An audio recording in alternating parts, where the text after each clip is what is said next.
Next, a Senate panel looking into the spread of synthetic opioids.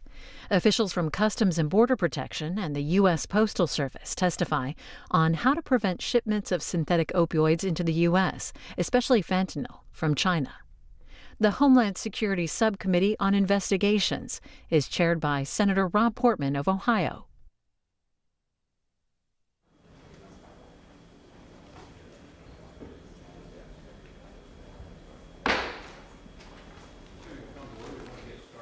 We have a great group of members who are here. I know everybody's got a lot of different commitments this morning. We also are very eager to hear from our witnesses and talk about a critical issue facing our country. It's really a crisis in our communities, and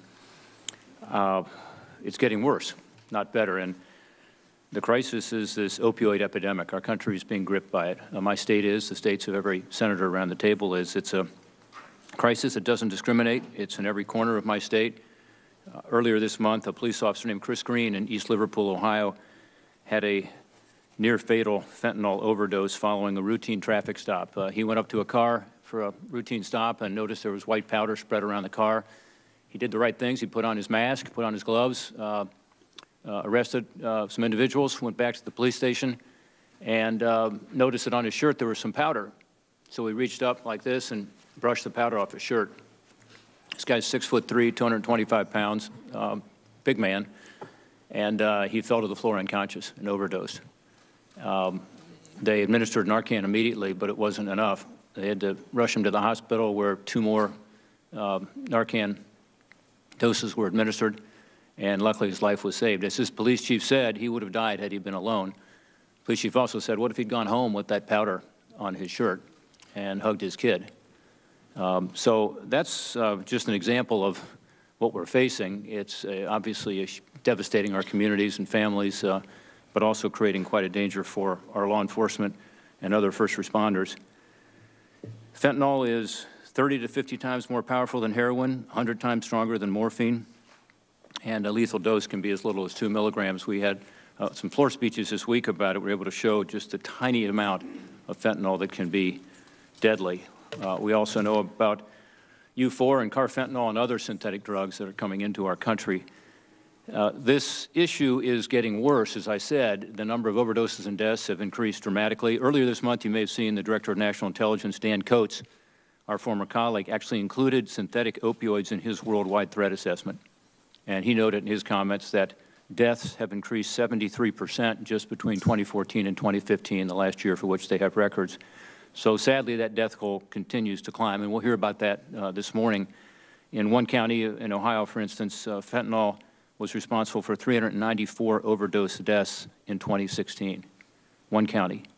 Tom Gilson, you'll hear from later, the Cuyahoga medical examiner. He will tell you he's projecting 581 fentanyl-related deaths out of 850 total fatal drug overdoses this year. In other words, fentanyl is by far our biggest killer. A lot of these are deaths due to mixing fentanyl with heroin and other drugs, leaving the user with no idea what they're taking. An example of this is a new opioid cocktail called Gray Death. Gray Death includes a mixture of heroin, fentanyl, carfentanil, U4770. Heroin's the weakest drug in that mix. Think about that. This is available on the street, this opioid cocktail, for as little as $10 to $20. So even though these drugs are selling very inexpensively, fentanyl has an extremely high profit margin, making it very appealing to the drug dealer. The DEA, the Drug Enforcement Agency, estimates that a kilogram of fentanyl can be purchased from a Chinese supplier for a few $1,000s. A kilogram for a few $1,000s can be used to make hundreds of thousands of pills with profits in the millions. So bottom line, we need to stop this flow of illegal, illicit fentanyl. And unbelievably, it comes through the U.S. mail system. This is a shock to many of my constituents and others who are learning about this. While some of this fentanyl is smuggled into the United States from Mexico and Canada, primarily it comes directly into the United States. And according to law enforcement, including some folks who are here this morning who will tell us about this, it primarily comes from one place, which is China. It's produced in laboratories there, and our understanding from law enforcement is that most of that fentanyl produced in China is intended for export to one place, and that's the United States of America. There are a number of Chinese websites ready to ship. Do a Google search for fentanyl for sale. It produces a number of websites where the drug and many others appear to be readily available. On one website, you can purchase a gram of fentanyl for $250, but it says the more you buy, the less you pay, offering discounts for larger volumes. To ease any concern about whether the purchaser would receive his order, the website guarantees discreet shipment, quote, with undetectable and careful packaging. While shipment was available in a number of countries, the website knew its audience and offered express delivery to the United States. Many of these websites are so sure that their seizure will not be stopped by law enforcement that they'll guarantee you that if the original somehow gets lost or seized, they'll send you another one for free. Several websites we reviewed made it clear that they exclusively used Express Mail Service, or EMS, as their courier. EMS, of course, is the International Postal Service offered by members of the Universal Postal Union, or UPU. Packages delivered through EMS are passed to the United States Postal Service as they enter the United States. So look, our shared goal today is to try to stop these drugs from exploiting our own streams of mail into our country. And every member around this dais this morning has been involved in this issue on prevention and education, on treatment and recovery. We've actually passed 2 significant new legislative initiatives in the last year in this Congress focused on this issue. We understand it's much broader than just interdicting, but we've got to do a better job of interdicting. Following 9/11, Congress identified weaknesses in international shipping standards as a significant problem and made clear that requiring advanced electronic data would make our country safer.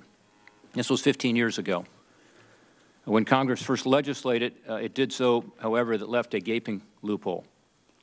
The Trade Act of 2002 mandated that commercial carriers provide advanced electronic data that could be used to identify certain packages being shipped in the United States. In that 2002 legislation, Congress asked the Secretary of Homeland Security and the Postmaster General to decide if the Postal Service should be subject to the same requirements that they were putting in place for all private carriers. To date, no determination has been made, and our country is less safe as a result. As such, the difference between the information that private commercial carriers are required to provide is very different than from the Postal Service, but both serve the same function, delivering packages into our communities. At the same time, the Postal Service handles a much higher volume of international packages than the commercial carriers combined. Prior to any shipment arriving in the United States, commercial carriers are required to electronically provide data to law enforcement, including Customs and Border Protection, with the basic information, including what the shipper name and address is, the name and address of the person receiving the package, a description of the contents, the piece count, the weight, and the value of the contents. This information is then transmitted to Customs and Border Protection and 47 other federal agencies at the National Targeting Center. Based on this information, CPB then targets suspect shipments for additional scrutiny and selects the packages it wants to inspect when they arrive in the United States. Commercial carriers are also charged $1 per package by CPB, which most commercial carriers pass on to the shipper. None of this applies to the Postal Service, and the Postal Service handles hundreds of thousands of packages every day. All international packages shipped through the Postal Service are routed through 5 international service centers, with New York Center at JFK Airport receiving the overwhelming majority of those packages. How these packages are processed is completely different at each of these centers. For the most part, CPB is tasked with identifying packages or shipments it wants to inspect, and the Post Service locates those packages or shipments and presents them to CPB. However, it isn't that easy. Due to the hundreds of thousands of packages, the Postal Service is left to manually sort through large shipments, trying to identify what CPB is looking for. All internationally shipped packages are already required by the Universal Postal Union to have certain information attached to them, including the sender, the recipient, description of the contents, weight, and value. The problem is that information is not electronic, and it's not transmitted in advance, so it's not useful to law enforcement. Essentially, it's useless. The UPU has indicated it will require member countries to place a barcode on every package starting in 2018. That's fine. However, the shipper is not required to load any electronic information on that barcode until 2020. Meanwhile, we have a crisis.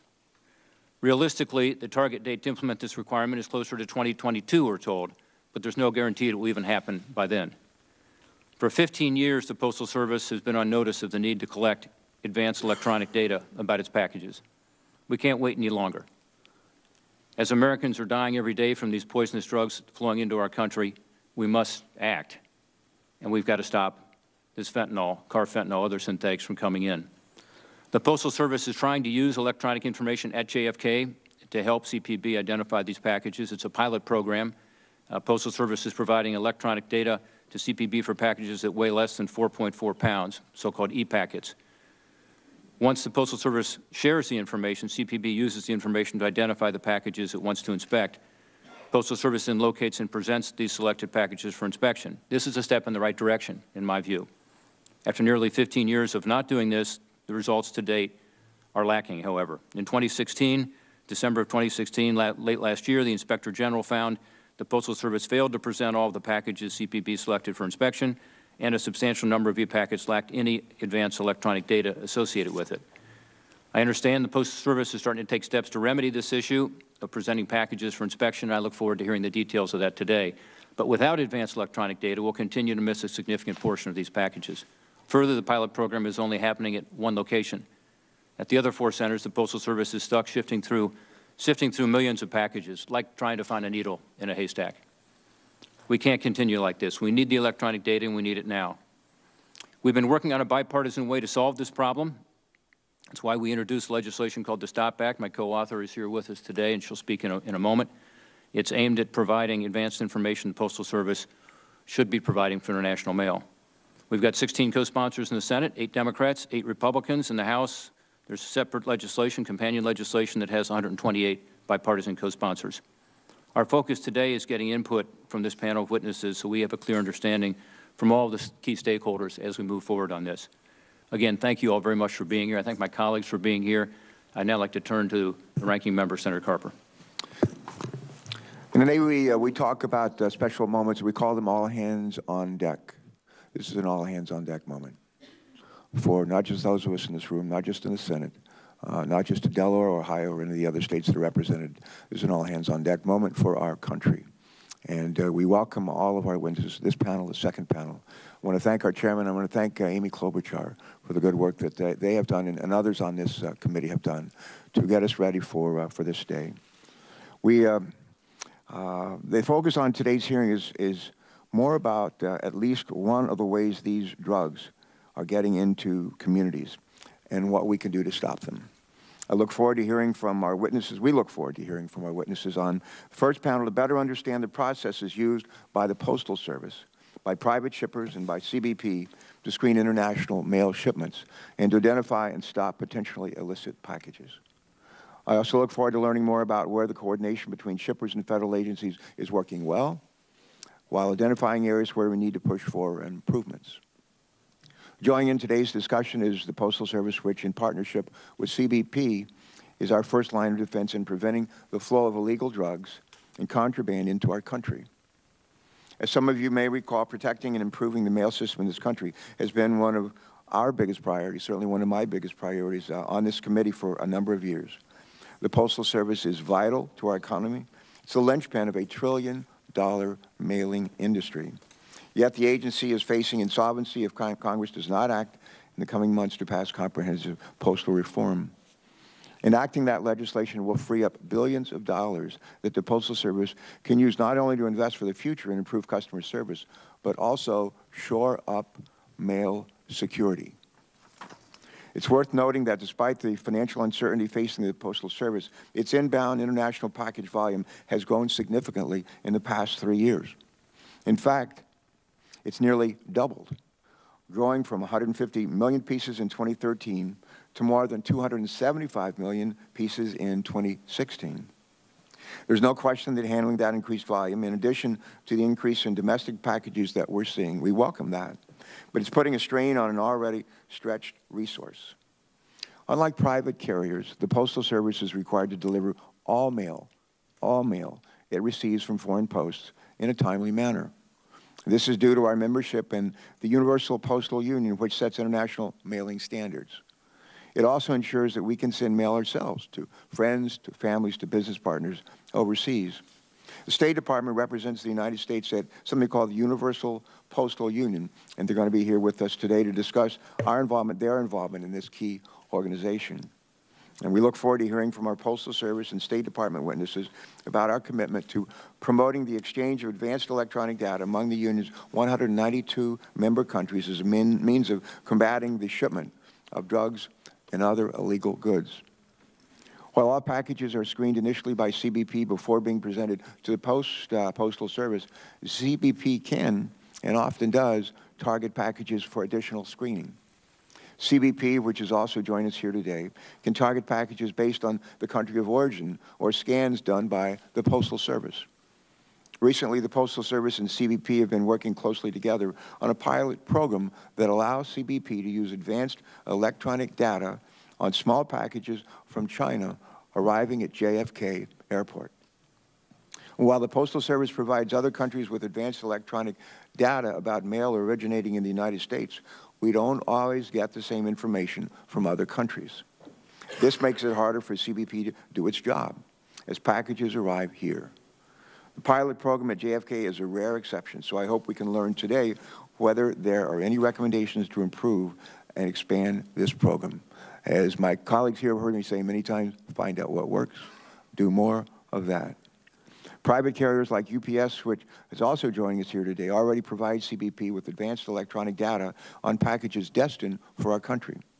And unlike the Postal Service, private carriers have integrated automated systems in locations around the world and can refuse to accept a package at origin that does not contain any shipping manifest data. Learning how this process is yielding success in interdicting shipments of illicit drugs can hopefully help us cover the gaps exploited by smugglers. I also look forward to identifying ways that Congress can ensure that federal agencies, as well as our state and local partners, have the resources that they need to combat the opioid crisis on the ground. Specifically, I'm eager to hear from our witnesses on the second panel, each of whom serve on the front lines of the nation's opioid epidemic in various capacities, from law enforcement to medical doctors and addiction experts. And these witnesses will give us firsthand perspectives on the challenges we face in fighting opioid addiction and the strategies that have proven effective, particularly in Delaware and Ohio and nationwide. And while I look forward to a discussion of ways to reduce Americans' access to and the use of synthetic opioids, this is only part of the equation.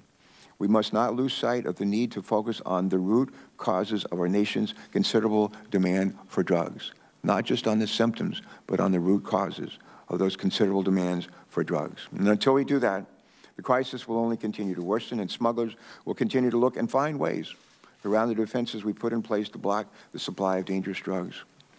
Today's opioid crisis is arguably the worst in American history. And according to the Centers for Disease Control, over 33,000 Americans suffered an opioid-related death in 2015. That's roughly the population of our capital in Delaware, Dover, Delaware. My home state of Delaware has not been immune, and none of our states have been immune. And according to Delaware's Division of Forensic Science, there were 222 overdose deaths in Delaware in 2014, 222. In 2015, 228. Last year, 308. These numbers are, for a little state, staggering. Unfortunately, they're even worse in some communities in Ohio and elsewhere in the states that are represented on this panel. Substance abuse is a complex problem with consequences for everyone, and we cannot pay attention only to the symptoms of the problems without trying to address the underlying cause. We know that overdose deaths are preventable, so as the crisis worsens, we need to work together to provide critical and robust funding to help save lives. In closing, I believe it's critical to note that access to health care plays a pivotal role in combating addiction.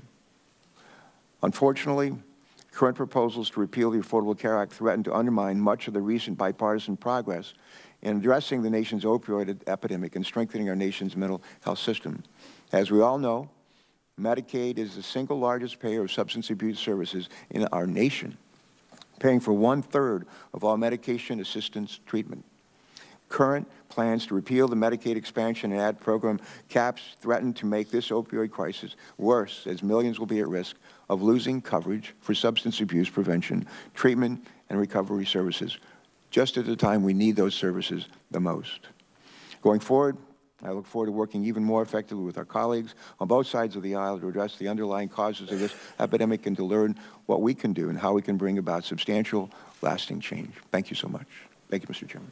I thank the ranking member. And as Senator Carper noted, we have one of our colleagues with us today who's not on the committee, and that's Senator Amy Klobuchar. She's the co-author of the STOP Act. We appreciate her interest in the topic. We welcome her participation. And I'd like to ask unanimous consent that even though she's not a member of the committee, she'd be allowed to participate in today's hearing.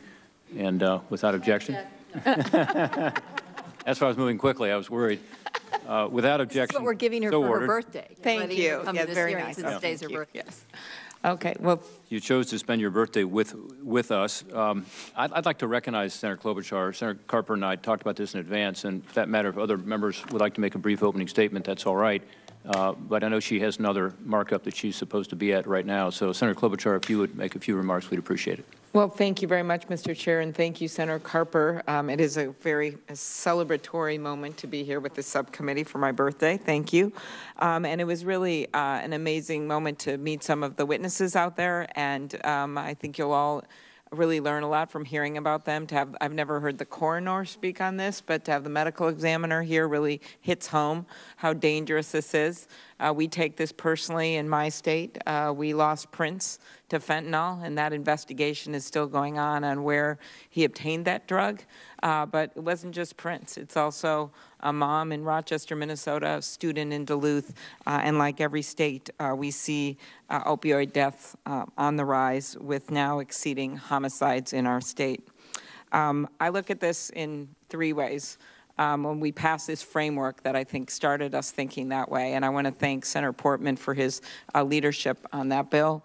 And we worked in a bipartisan way with Senator Ayotte and Senator Whitehouse and myself.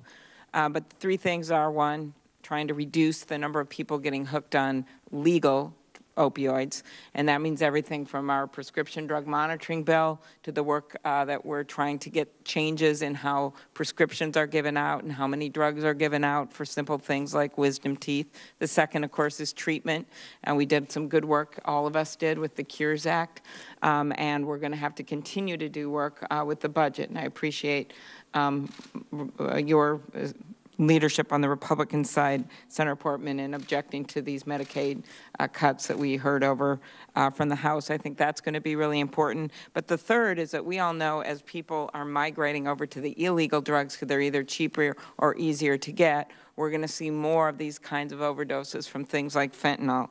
Just in the last few months in my state, we've had 11 people die from carfentanil, which is an even more powerful form of fentanyl.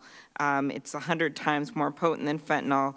The dose is the size of 2 grams of salt, can be fatal. On our Judiciary Committee, we heard from Customs just last week, and the numbers we heard is that in 2013, that fentanyl seizures were at 2 pounds, and now last year, 440 pounds, to give you a sense of this tremendous increase. That's why I'm proud to be the lead Democrat on our bill. Senator Portman and I have the STOP Act, which he has described well. I think it's really important that we start using modern technology and so that we are as sophisticated in tracking down these perpetrators as the ones that are getting our kids hooked and killing people in our country. The second thing that I wanted to just mention is the SALT Act, and that's a bill I have with Senator Lindsey Graham. It makes it easier to prosecute these kinds of cases. I know Senator Heitkamp and McCaskill were here earlier as people who've worked as prosecutors. They see this as a real issue as well, because you've got drug dealers who are basically changing, sometimes over the internet, the components in these drugs, and they're doing it with fentanyl as well. And then they make it harder for us to prosecute them, especially in our rural areas where it's not easy to call a medical expert up like we have here today in Washington.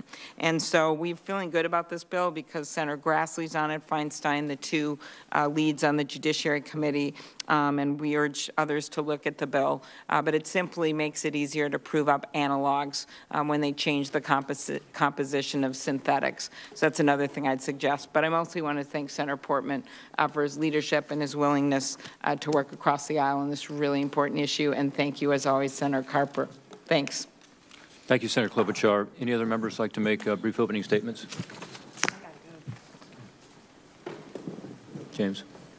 All right, we're going to go to our first panel of witnesses, and we've got a very distinguished panel. Some of you were here for a roundtable in this very location last year where, frankly, the STOP Act first originated because we were able to identify this problem.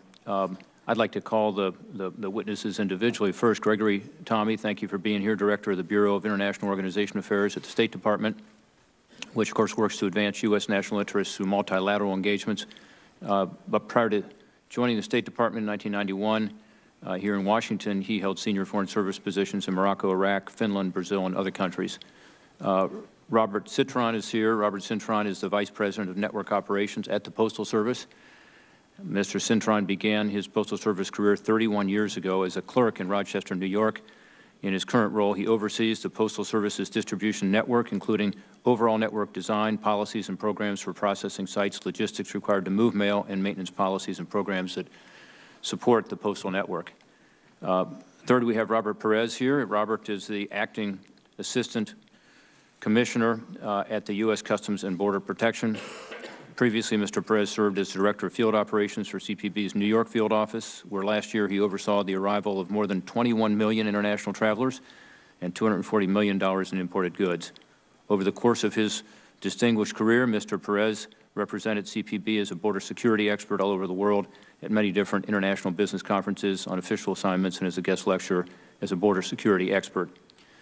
We have Tammy Whitcomb with us today, who's the Acting Inspector General for the U.S. Postal Service. Ms. Whitcomb came to the Postal Service as an audit director in 2005, served as Deputy Inspector General starting in 2011. Prior to her time at the Post Office, she also worked at both International Revenue Service Inspection Service and the U.S. Department of Treasury Inspector General for Tax Administration. And finally, we have Norm Schenk with us today. Norman Schenk is the Vice President of Global Customs Policy and Public Affairs for the United Postal Service, UPS. With UPS, Mr. Schenk has spent the last 30 years working directly with government leaders around the world on reducing trade barriers, simplifying customs processes, and most recently with supply chain security issues. Mr. Schenk previously testified to Congress on drug enforcement issues, and he currently serves on advisory committees to the World Customs Organization and the U.S. Department of Commerce. Mr. Schenk also currently chairs the International Chamber of Commerce Commissions on Customs and Trade. Again, I appreciate every one of our witnesses being here this morning, and we look forward to hearing your testimony. It's the custom of this subcommittee to swear in the witnesses, so at this time I'd ask you to please stand and raise your right hand. Do you swear the testimony you will give before this committee will be the truth, the whole truth, and nothing but the truth, so help you God? I do. Thank you. Please be seated. I would note that all of the witnesses indicated that they were prepared to testify under oath, and the record reflects that they all answered in the affirmative. Your written testimony will all be made part of the record, and I'd ask you to try to keep your oral comments to 5 minutes each so that we can get to the questions. And Mr. Tommy, I'd like to start with you. Thank you, Chairman Portman, Ranking Member Carper, members of the subcommittee. Good morning, and thank you again for the opportunity to appear today to discuss the issue of illicit drugs, including synthetic opioids, in international mail. The supply side of the synthetic opioid crisis presents a complicated picture with multiple pathways for these drugs to enter the country. In addition to shipments that find their way into the United States from across our land borders and through express delivery services, illicit fentanyl and other illicit drugs also enter the country through international mail, typically in small shipments purchased online by individual customers. The Department of State is aware that these small shipments propose unique challenges to U.S. Customs and Border Protection, challenges that the exchange of advanced electronic data can help mitigate. Consequently, the Department of State works closely with CBP and the U.S. Postal Service to take steps at the global level to increase the availability of AED for international mail. And we are committed to helping enhance CBP's ability to interdict drugs in this channel. But before discussing these efforts, I should explain that the Postal Accountability and Enhancement Act of 2006 identifies the Department as the lead agency for international postal policy. The main forum for our work is the Universal Postal Union, the UPU. The UPU is an intergovernmental organization of 92 countries that have committed to delivering one another's mail on the basis of reciprocity.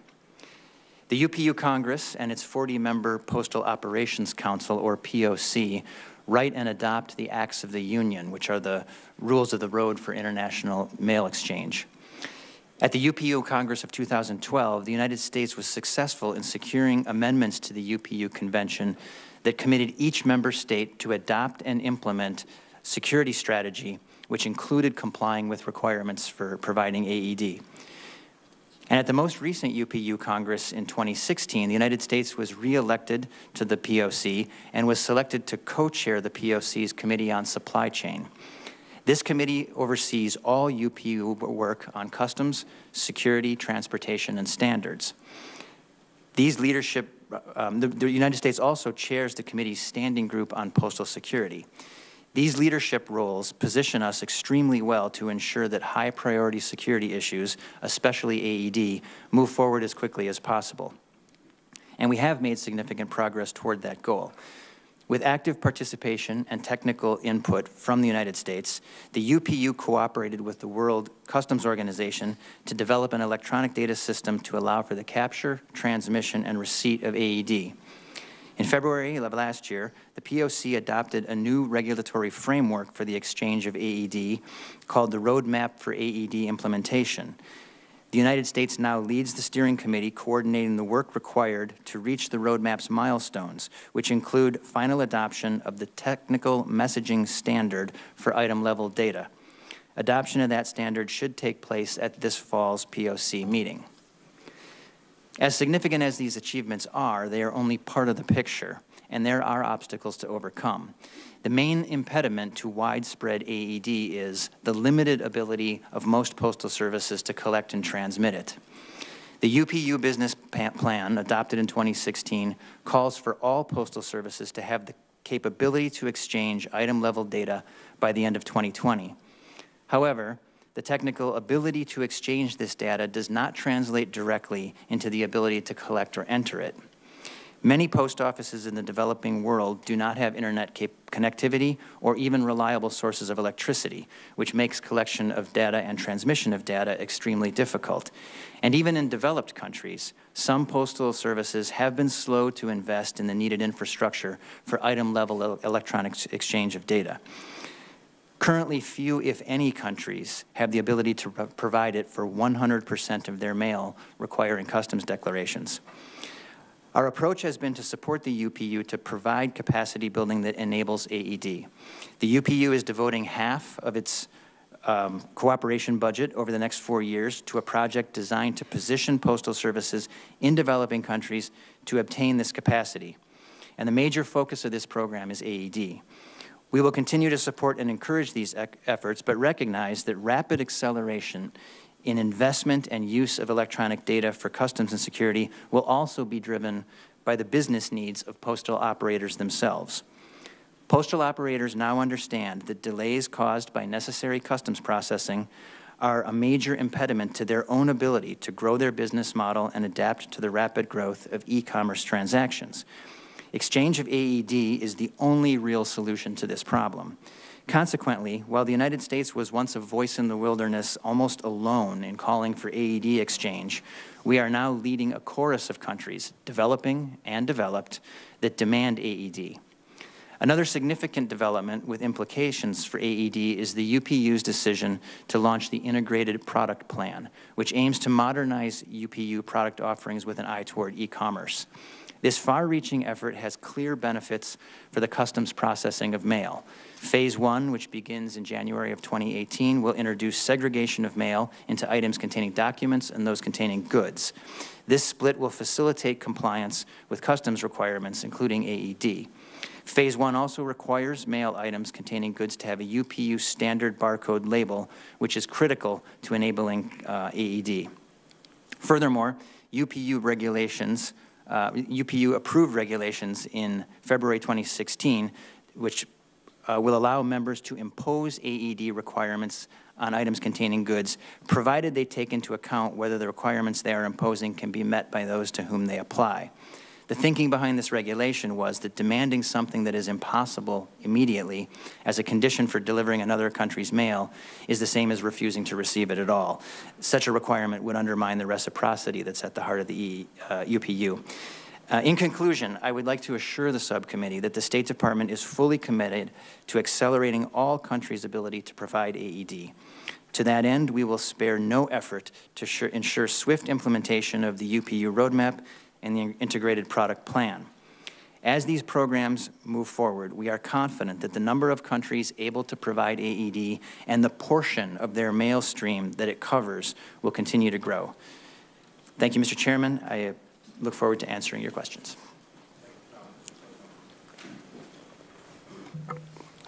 Good morning, Chairman Portman, Ranking Member Carper, and members of the subcommittee. Thank you, Chairman Portman, for calling this hearing. My name is Robert Cintron. I am the Vice President, Network Operations for the United States Postal Service. I oversee the Postal Service's national distribution network, including its international operations. Congress has given U.S. Customs and Border Protection the responsibility and authority to screen items at the first entry into the United States. At entry, Customs has the authority to open and inspect all inbound items without a warrant to identify prohibited items. Inbound international mail from foreign postal operators arrives by plane at one of our international service centers, known as ISCs. It typically arrives in large bags packed in containers. After an initial bulk screening by Customs, inbound shipments receive an initial receipt scan by the Postal Service. At this point, items requested by Customs are presented for further inspection. For those items which advanced electronic data, known as AED, is furnished, Customs has an enhanced ability to target items for inspection. Today, the Postal Service collects AED for more than 90% of its outbound international packages and receives 40 to 50% of this information for inbound packages. To put this in perspective, comparing data from fiscal year 2015 to the present, AED for inbound international packages has increased from approximately 1% to present range between 40 and 50%. In other words, the Postal Service currently receives data on a substantial amount of inbound shipments, including those originating in China. The percentage of inbound items with AED is expected to continue to grow, especially as more countries develop their capacities. In an effort to further expand the provision of AED for international inbound volume, the Postal Service is prioritizing obtaining AED from the largest volume foreign postal operators, which collectively account for over 90% of all inbound volumes. For example, we have entered into bilateral agreements that require AED with foreign postal operators of China, Korea, Hong Kong, and Australia.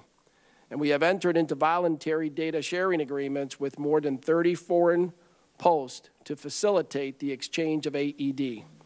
Additionally, the Postal Service has a pilot program in our New York ISC that allows Customs to use inbound AED for more advanced targeting. With the lessons learned from this pilot, we are working with Customs to expand this approach to our other ISCs. Unlike private companies, the Postal Service must accept and deliver mail from nearly every country in the world. The Postal Service does not control the induction of foreign mail destined for the United States, so we cannot control the collection of AED abroad.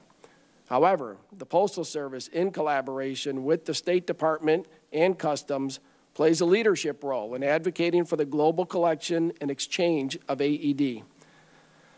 Through negotiation and advocacy, and by targeting nations with greater capacity like China, inbound AED has grown enormously in the past few years.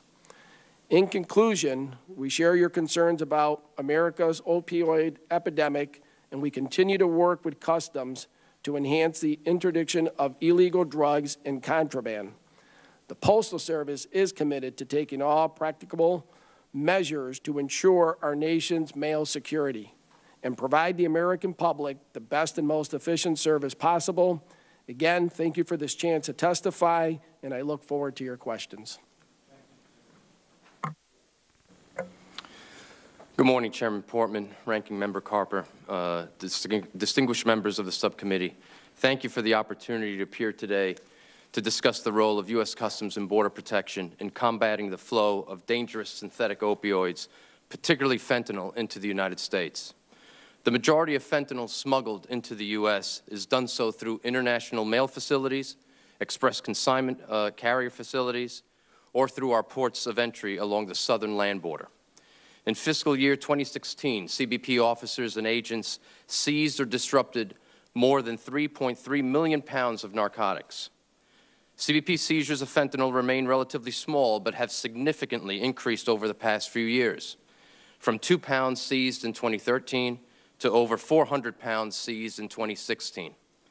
Fentanyl is the most frequently seized illicit synthetic opioid.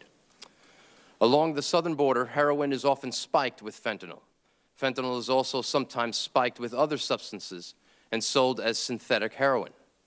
Drug trafficking organizations continually adapt to evade detection and interdiction by law enforcement. CBP uses the same drug interdiction methods to seize fentanyl as it uses to detect other drugs coming across the border. However, the detection of fentanyl remains challenging due to the limited field testing capabilities and the variety of fentanyl analogs on the market. In the express consignment environment, CBP can place an electronic hold and notify carriers that a parcel needs to be presented for CBP or to CBP for inspection. CBP is working to implement the same system in the international mail environment. Together with the United States Postal Service, we have been conducting an advanced data pilot on express mail and e-packets from some countries. We continue to work with the U.S. Postal Service to address the issue of electronic advanced data. Thanks to the support of Congress, CBP has made significant investments and improvements in our drug detection technology and targeting capabilities. For example, the National Targeting Center, CBP leverages advanced information alongside law enforcement and intelligence records to identify smuggling trends and target shipments that may contain illicit substances or related equipment being diverted for illicit use, such as pill presses, tablet machines, or precursor chemicals. In addition to their experience, training, and intuition, CBP officers and agents use various forms of technology and equipment to detect synthetic drugs hidden on people, in cargo containers, and in other conveyances. Data from substances believed to be or to contain fentanyl and found in the mail or in express courier packages is transmitted to CBP's laboratories and scientific services for interpretation. At land ports of entry, instruments provide a readout directly to officers and agents. The low purities of fentanyl found along the southern border, usually only about 7% of controlled substance current or content, make the detection of fentanyl particularly difficult. Canine operations are another invaluable component of CBP's counter-narcotic efforts. CBP is currently working to safely and effectively add fentanyl as a trained odor to deployed narcotic detection canine teams. CBP has also implemented a program to provide training and equipment to keep our frontline employees safe from accidental opioid exposure. Through our ongoing pilot program, CBP officers are trained to recognize the signs and symptoms of an opioid overdose and administer naloxone, a potentially life-saving drug for the treatment of opioid overdoses. CBP will continue to do all we can to refine and enhance the effectiveness and our detection and interdiction of fentanyl and other dangerous synthetic opioids through the mail and across our nation's borders. Chairman Portman, Ranking Member Carper, and distinguished members of the subcommittee, thank you for the opportunity to testify today, and I look forward to your questions. Good morning, Chairman Portman, Ranking Member Carper, and members of the subcommittee. Thank you for inviting me to discuss our work on inbound international mail. First, let me provide some context. We started examining this area 2 years ago after we received complaints that the Postal Service was not presenting mail to Customs and Border Protection for screening as required. After looking into it, we determined audit work was needed. Given our role as the Office of Inspector General for the Postal Service, we focused on the Postal Service's procedures and its coordination with CBP. We did not review CBP's operations, although we did talk to their staff to gather information. Also, both CBP and the Postal Service provided information used in our reports. They considered some details sensitive and requested redactions in the public versions that we posted on our website. Inbound international mail primarily enters the postal system at 5 international service centers around the country. Generally, all inbound international mail is subject to inspection by the CBP, and the Postal Service must present for inspection all the mail that CBP requests. The Postal Service received 621 million pieces of inbound international mail in fiscal year 2016. Almost half were packages. The growth of e-commerce has caused inbound package volumes to nearly double in the last 3 years, causing challenges for managing this flow of traffic. More than half of the package volume is from e-packets, which are small tracked packages under 4.4 pounds. Given the growth of international package flows to the Postal Service, there is a need to find more effective ways to manage inbound traffic. Some foreign posts send the Postal Service advanced electronic customs data, which includes information on the sender, addressee, and contents of the mail piece. This data helps both with the processing and inspecting inbound mail. International postal regulations are beginning to change in recognition of the importance of posts providing advanced electronic customs data.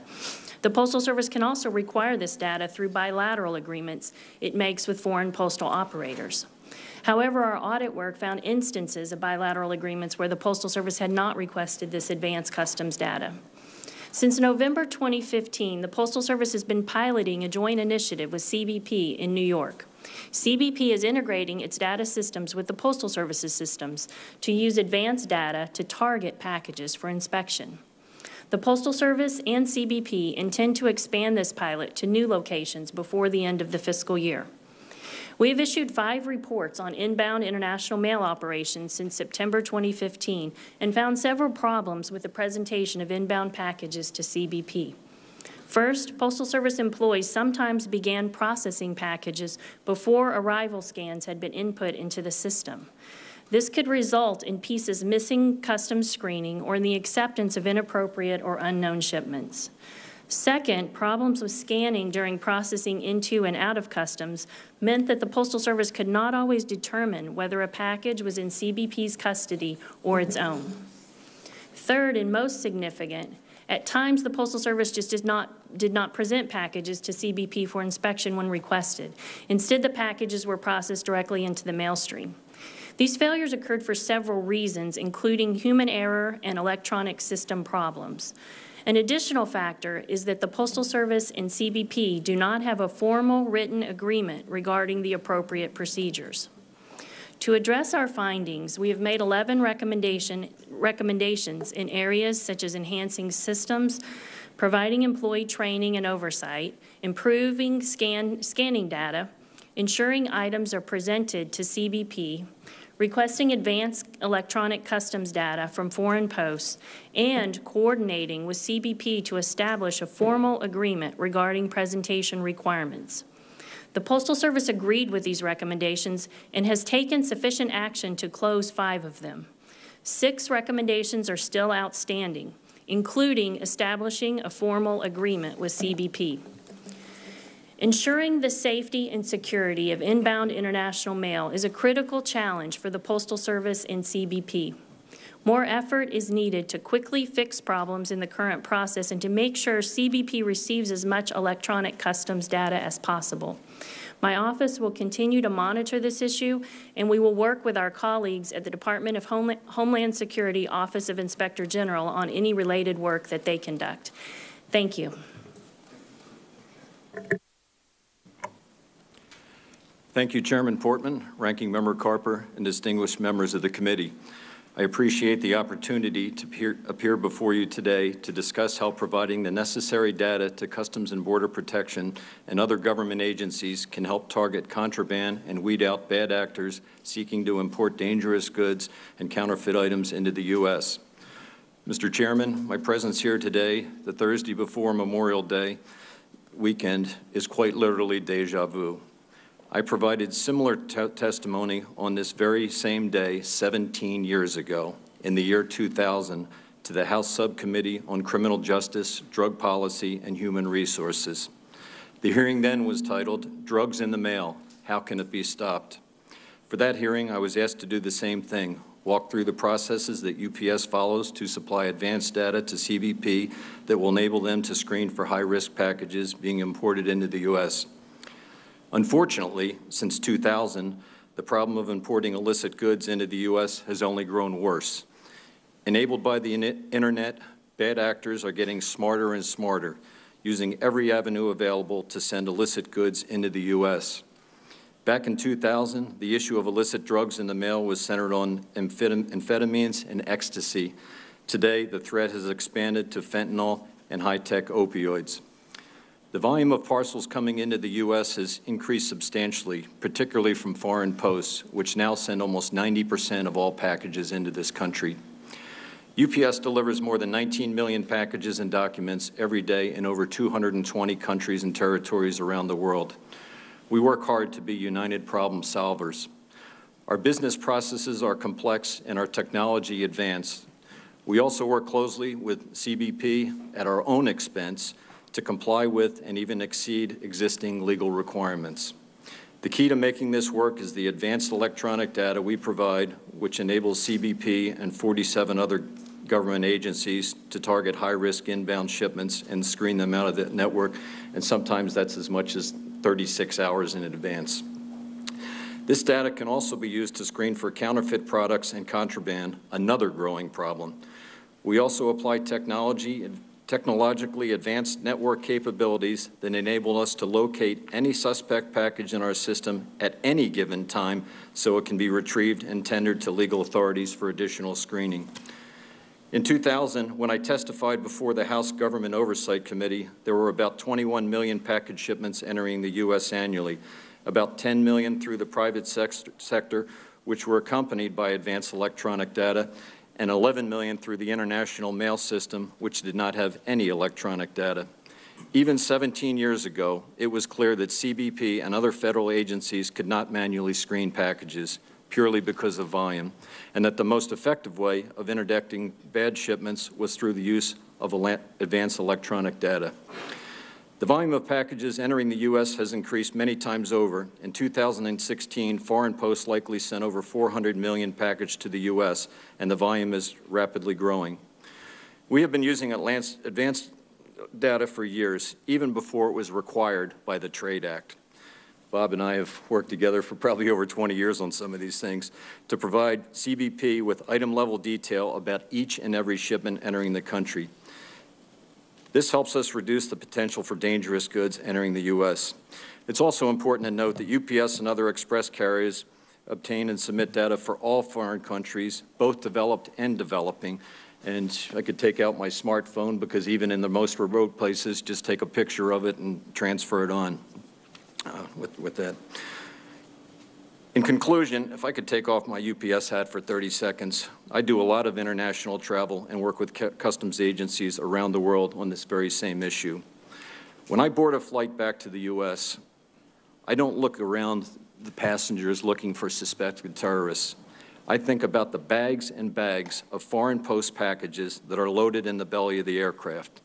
No one has any idea what's in those packages, none whatsoever.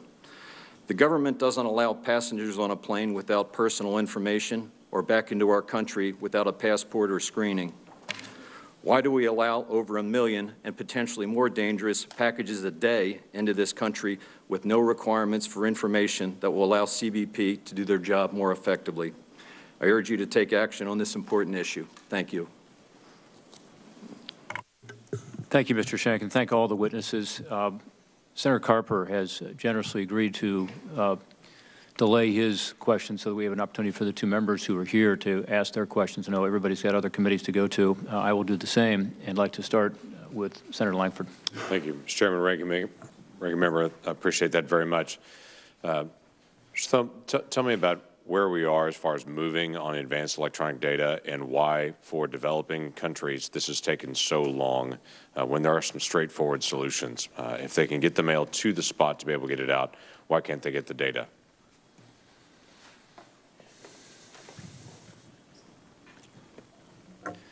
Thank you, Senator, for your question. We've been working very closely with the UPU to try to move this process along more quickly. But the issues that we face in developing countries, I would say previously there was a lack of will and a lack of understanding that for them to catch up with their business models and take part in the e-commerce boom that's occurring worldwide, there wasn't an understanding that AED was the key to that. I think the major advance we've made, and it's not a statistic, but it's a change of mindset within the UPU, that countries now understand, regardless of their level of development, They have a lot to earn and a lot to gain, and they can even enhance their economies by taking part in this global boom. So the encouragement from this Congress would be at some point to say packages don't come in without it. Obviously, that isolates a lot of countries and it isolates a lot of people from being able to get materials in. But the most straightforward way that we could deal with that is just to be able to put a clear deadline out there and say we don't allow packages to be able to come into our country unless there's some electronic data collection of that in advance. Thank you. Well, as I described in my testimony, the global postal system simply isn't able to exchange AED comprehensively at this time, and a requirement that it do so immediately as a precondition to our accepting its mail, it would severely restrict the inflows of mail into our country, and then probably preclude the acceptance of mail not covered by a bilateral agreement. And if we stop accepting cold other countries' mail immediately or on very short notice, we'd have to anticipate that many would stop accepting ours as well. I would assume, by the way, I would be surprised if anything that Congress could do on short notice. But I would assume that we would set a firm deadline to say by this date certain, so that this is not being negotiated in the days ahead. This seems to slip year after year. And my concern is how do we actually get a date certain that's sitting out there on the horizon that we know this will be resolved, at least for this, because this is only one element of trying to be able to stop the illicit movement of drugs in. Clearly, most individuals that are shipping fentanyl and just are not going to label their package as containing fentanyl. We're very aware of that. So this is only one element to be able to help deal with this, but this should be a pretty straightforward element. I agree that it should be straightforward. I think the challenge we face is that other countries just are working on other timetables. I think we've made good progress. And again, I think that the question of their own needs, they now understand. Again, the UPU is putting forward half of its cooperation budget to helping these countries install the capabilities they need. But electricity and the internet are not available everywhere. Right, but in countries that there are, I mean, we're still dealing with Germany and France, the last I heard, do have electricity. The UK does. So we can go on and on and on through places that this should be pretty straightforward. For us, we have to be able to get this resolved. Let me ask a separate question. Customs and Border Patrol and USPS have worked on an MOU relationship for quite a while to try to establish consistent methods of how they're going to exchange data. How's that working right now? And where are we in the process of getting a clear MOU of exchanging information?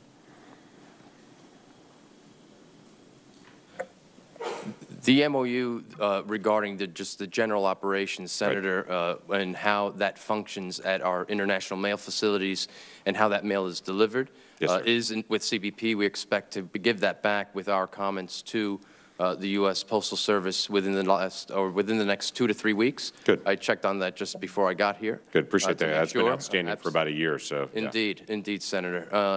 The MOU really puts into place best practices that have already been in place in a lot of the field locations, including JFK back in New York, on how the mail is handled. That is the ones that are coming from countries of interest for CBP. I'm not aware that it specifically gets into the detail of the electronic data. That is really more so under the confines of the pilot itself that is being run. Any other comment on that, Mr. Cintron? Yeah, I just wanted to add on to exactly what was said here. And, you know, it's been a year, and certainly we've been working, and we do at each one of our ISCs work very closely with Customs Border Protection to make sure that the processes, procedures that are supposed to be in place, we have been working through those. So it's not like we've been waiting for the MOU to get that finalized. So certainly work, and glad to hear we'll have it back in a few weeks and get it finalized. Assume that gets finalized fairly rapidly after it comes back in? Yes, you can assume that to be accurate. That would be terrific, obviously. Again, that's just basic operation, be able to help increase efficiency in the process on this. On the Inspector General side of things, tell me where we are as far as the things that we can provide the greatest oversight on to make sure they get checked off from USPS. I know you gave us a very good list of some items that are already being worked through. Top items for congressional oversight, what would you list? I think the MOU is critical, and I also think the encouragement for the Postal Service to work these bilateral agreements with these countries to receive the data, I think they're making some really good progress. When we first started our work in 2015, Mr. Cintron mentioned it, there was not much data at all available. Significant progress is being made and has been made in the last 2 or 3 years, but it's one of those things that you have to continually work on and ensure every bilateral agreement has that requirement in it. So, so those are two things that I would encourage. I would only say to this group, I appreciate the diligence and the focus on this, as it's been seen and been noted already for commercial entities. This has been something they've been very persistent on for a while. Obviously, they have a more seamless network. They're not receiving every single package that comes from every single country. They're able to monitor that through their system. But it is a system that is achievable in the process. I would also note for Customs and Border Patrol, we appreciate very much the work that you're doing. This is incredibly dangerous work, as has already been noted by the chairman in the opening statement. Even the smallest amount that gets on any individual as they're doing an inspection is a life or death issue. And so from our committee to all of your team, we'd express our gratitude for what you're protecting the American citizens from. So thank you. Yield back. Thank you. Senator Carper. Thanks. Thanks so much. Sometimes when we have a diverse panel like this, but people that are knowledgeable, highly knowledgeable about a particular issue that we're trying to address, I ask them to help us solve the problem. I ask you to, and I'm going to ask you today to help us solve the problem. I'm going to ask each of you to say, if you don't do anything else, do at least this. You, Congress, this committee, the Congress, was one thing we ought to do, like right away. I want to call you Tommy because of Jim Tomey, great baseball player. So please excuse me. How do you pronounce your name? I pronounce it Tommy, but I answer to anything. All right. My name used to be pronounced Tommy as well.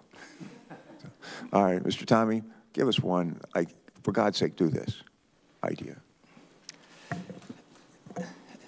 Thank you, Senator Carper. I said earlier, this is all hands on deck. I'm an old Navy guy. It's all hands on deck. We're trying to convey a sense of urgency, and God knows when we go home, the folks that we represent convey a sense of urgency to us, so we're trying to convey that as well. Okay. Go ahead. Thank you very much, Senator. I think, as we've talked about, this is a difficult problem that needs a lot of solutions. But in terms of the remit of the State Department and our interactions with the UPU, as I said before, we've turned the corner in that countries want AED. I think we have to all work together to give a realistic time frame to it. There's urgency to this in our country. I am the first to admit that, and as has been discussed, we have an epidemic here that can't wait years and years. But with the momentum we have over, I would say, since the 2012 UPU Congress, it's really accelerated. And countries want this. But if they find themselves in a situation where they have a sort of Damocles over their head with a date certain, which is why I hesitated to put one on in response to the Senator's question previously, we run the risk of losing that momentum in that if their mail shipments are stopped or threatened to stop the United States, that could have devastating effects on their economy. That's not my question. Sorry. I was asking, give me one takeaway, one thing that we ought to be doing to expedite this, to move it. Give me one. I think if we put our efforts behind what the UPU is doing and keep that moving, along with the efforts bilateral that are happening, we can make this happen. All right.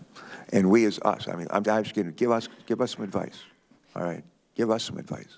What can we do to get this moving? I think in my personal opinion, the act that you put forward is on the right track, and it will certainly contribute to this. We just need to craft it in a way that's realistic to get it done with countries that we can't order to do things, but we need to negotiate and help them see the benefit of doing it. All right, Mr. Cintron. Yes, I guess for us, you know, there must be some way we can incentivize these folks. Particularly, some of the nations, and James Langford mentioned some of the nations that still aren't doing their share, and they're not third world nations. They're not third world nations, and there must be some way we can incentivize them. Go ahead, please.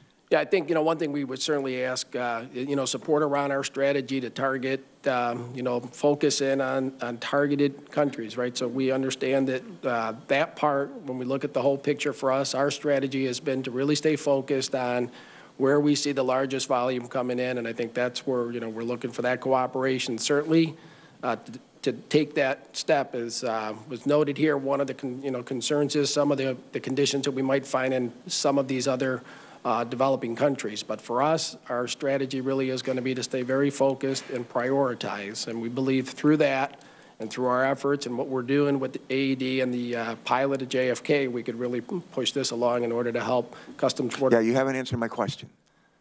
All right, I asked both of you the same question. What does the Congress need to do to help move this along, to expedite this? What do we need to do?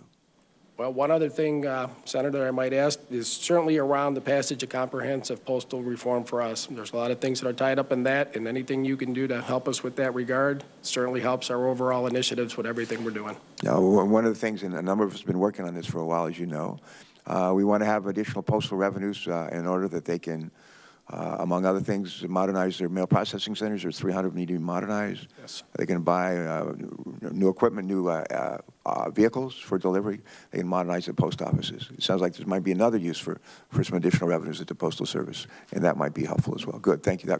That's a good takeaway. Mr. Perez.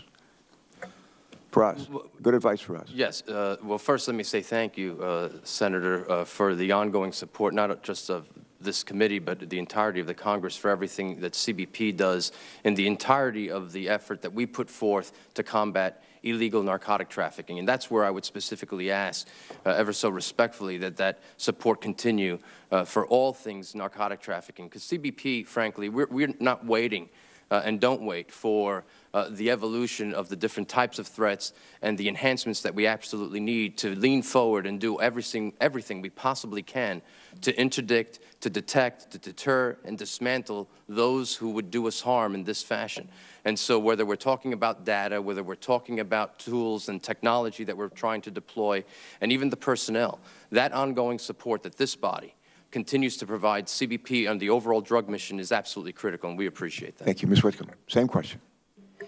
Yes, I think focusing oversight on ensuring that the MOU moves forward quickly, and also I just heard a minute ago that the MOU does not necessarily cover the pilot program. I think that pilot there's lots of lessons learned through that pilot, but expanding that pilot quickly across the country to the other international service centers so that the data that is being received from these countries can be used to target specific and dangerous packages. So oversight in that area. Okay. When we come back for next, if we have a second round, I want to come back and talk about the pilot and those lessons learned. Please, last witness, please. Norm, 17 years ago today. Passed the STOP Act. And the reason I say that is we discussed was here 17 years ago, and nothing tangible has changed, and it's just moving at a snail's pace. And we think the right way is to pass the legislation, and we appreciate all the fine work that's been done on that. We've worked with CBP for years before the Trade Act, and I don't know how they do the job that they do on the mail, because we have our own challenges with all the data. But we're talking about the minimum, so pass the STOP Act. All right, thanks so much. Thank you, Mr. Chairman. Senator Caskell. So I understand that, first of all, thank all of you. We are all hands on deck, as Senator Carper said on this. And this committee is busy doing an investigation into another piece of this, which is the sales and marketing technique that have been employed by the opioid manufacturers. And we're also going to be looking at the distributors in terms of that issue internally in our country. But I want to focus in on my time here on the fact that we are having some of this fentanyl produced in China sent to the United States, where then it is sent to Mexico. Now, are you all aware that this is commonly occurring, and that we have a large amount of opioids that are moving through our country in that regard? Does anybody disagree with that analysis? Senator, if I can comment, I would share that my understanding is that much of the fentanyl that coming out of China, when in its actual form, will come directly into the U.S. What we have seen that moves from China typically into the labs in Mexico that are diluting, creating analogs, and then lacing heroin shipments with the fentanyl as well, is precursors and moving directly from China into Mexico. Not aware, at least at this current time, of the movement southbound from the U.S. into Mexico, but I'd gladly take that back. And yeah, my staff has looked into this and believes that there is a significant amount of this that is moving from China to the United States, the precursors, and then going from the United States to Mexico for them to process in their labs. If we are getting wrong information, I can live with that. If you don't have that information, it's accurate, I'm worried. Because I think it's really important that we understand where this is flowing. Mr. Cintron, would you agree that you all believe that some of this is coming to the United States and then being shipped to Mexico as a precursor to be used in the labs to cut heroin? Yeah, Senator, I couldn't specifically respond to that, but certainly the inspection service part of the organization, we could provide you after this hearing. I could provide you information on that. So, I understand that mail from China is not covering the costs to the United States Postal Service to handle this mail. Is that correct? Again, Senator, I apologize, but I would certainly ask your permission to provide any of that information post the hearing. Well, once again, my staff tells me that we are underwriting, the United States Postal Service is underwriting the costs of mail coming to here from China. And that just seems crazy to me. How in the world does that happen? Well, again, unfortunately, I'm not able to answer that specific question, but I certainly can provide the information after the hearing, Senator. Yeah, I mean, we are obviously struggling to keep the U.S. Postal Service out of bankruptcy. It's one thing to be giving FedEx and UPS a deal on the last mile of package delivery, which I've been railing about in this committee for many, many years. But if we are actually making it cheaper for China to use the United States Postal Service because we're underwriting our costs there, that is really outrageous, and I'm anxious to get to the bottom of it. So if you would follow up as quickly as possible, we'd really appreciate it. Yeah, absolutely. Okay, so for the Trade Act, it is my understanding in terms of the private deliveries that they are not actually, they're supposed to be having the information on the packages they send, the name and the address of the recipient coming into this country from other countries. But I understand that many times all CPD gets is the address of the processing facility where it's coming to and not the address of who the actual recipient is. Is that accurate, Mr. Perez? In the context of the U.S. Postal Service, the general mail, that is true. That is the type of data that we're pursuing through the pilot to begin to get more of that, Senator. I'm talking about Phase 2 of the Trade Act requiring the name and address of the recipient from the private carriers. Has that been fully implemented? Are we getting the address and recipient from the not from Postal Service, but from FedEx and the other private carriers? From the express consignment carriers, to my knowledge, yes, Senator, but I would take that back to make sure we can confirm that for you. But from those other commercial entities and carriers, we typically do get a pretty comprehensive list of information in advance with respect to those particular shipments. Well, once again, my information based on staff's preparation for this and the preparation I've done for this hearing is that, in fact, they are not providing the name and address of the recipient, and that many times all you get is the address of the UPS or FedEx processing facility where that package is coming. And I would really like to know why we are, why my information is different than yours. And the other information that I have is that we're not even imposing the fines that need to be imposed on the carriers who not following the law. And by the way, this is the Trade Act that was imposed after 9/11, when we were trying to get after the security of our ports and the security of the entry ports in terms of our country, in terms of goods, people, and services. So I will be anxious to hear you follow up about that. Phase 3 of trade implementation was supposed to be penalties for the bad description. And it's my understanding that Phase 3 has not been implemented. Does anybody know the answer to that question? I don't have the details on the Phase 3 of the Trade Act implementation, Senator, at this time. We'll gladly take that back and get it back to you and your staff. Okay. If we're not getting the address of where the package is going, and we're not finding the carriers ahead of time, so we could actually look to see if this was an address that has popped up before. I mean, law enforcement needs to be all hands on deck here.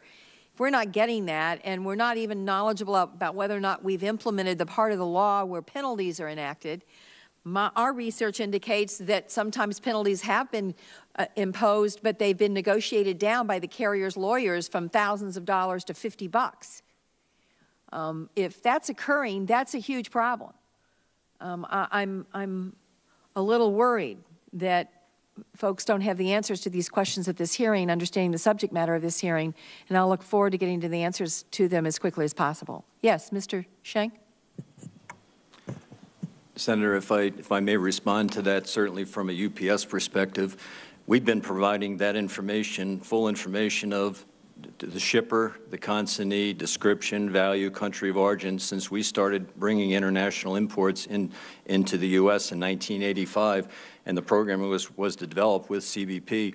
I would also say that we've gone well beyond the Trade Act, working with CBP with the air cargo advanced screening process, which is a voluntary program that was implemented after the attempted Yemen bomb attempt on that, where we not only transmit the shipper and the consignee, we go the extra mile and transmit the multiple consignees when it's e-commerce shipments. So speaking for UPS, we do not only the required, but we go beyond the required. So in your opinion, has Phase 3 been implemented? Do you believe there are penalties that would apply to you if you did not, if somehow a package came to the United States through your company that didn't have the address of the recipient on it?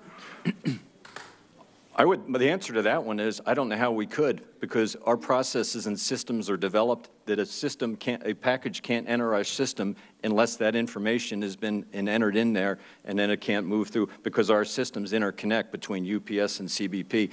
Practically speaking, it couldn't happen. Okay. Well, we'll follow up on the information we have and get information from all of you and go forward from there. Thank you very much.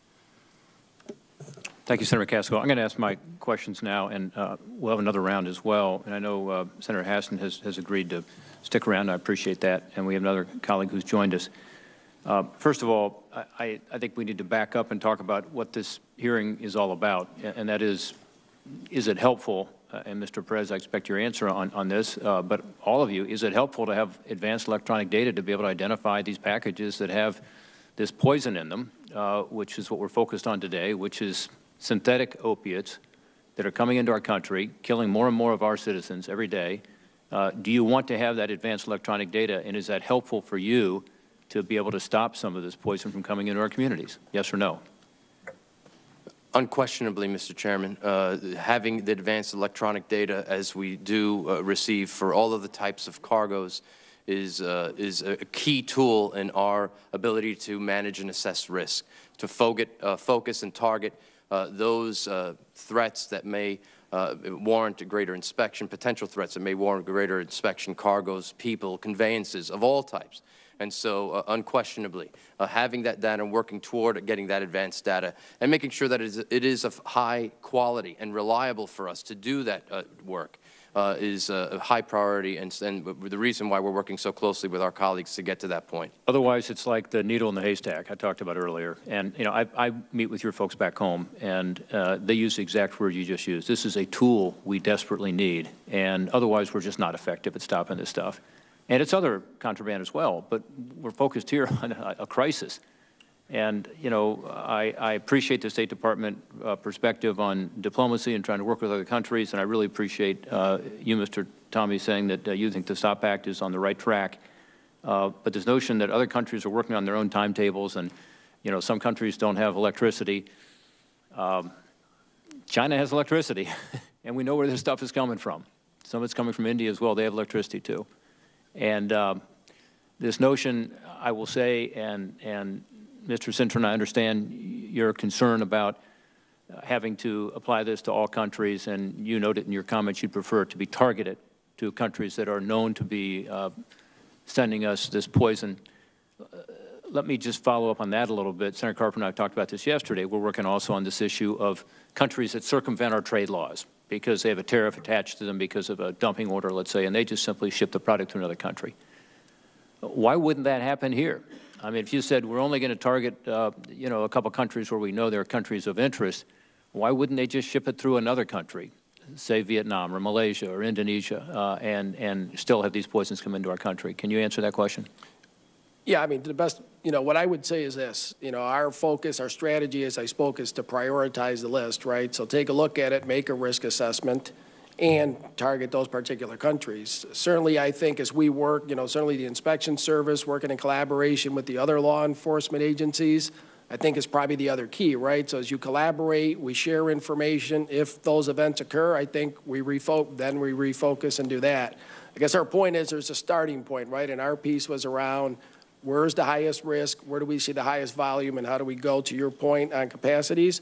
Those particular countries that have it, we should really be focused on those and get that information. No question, it's a crisis. We want you to prioritize, but unfortunately what we've seen is there's transshipment of this stuff, and it's going to simply be shipped to other countries from the evidence that we have. And if we don't have this broadly applying, and you noted earlier that it's voluntary now, and I guess I would ask you, do you have enough data?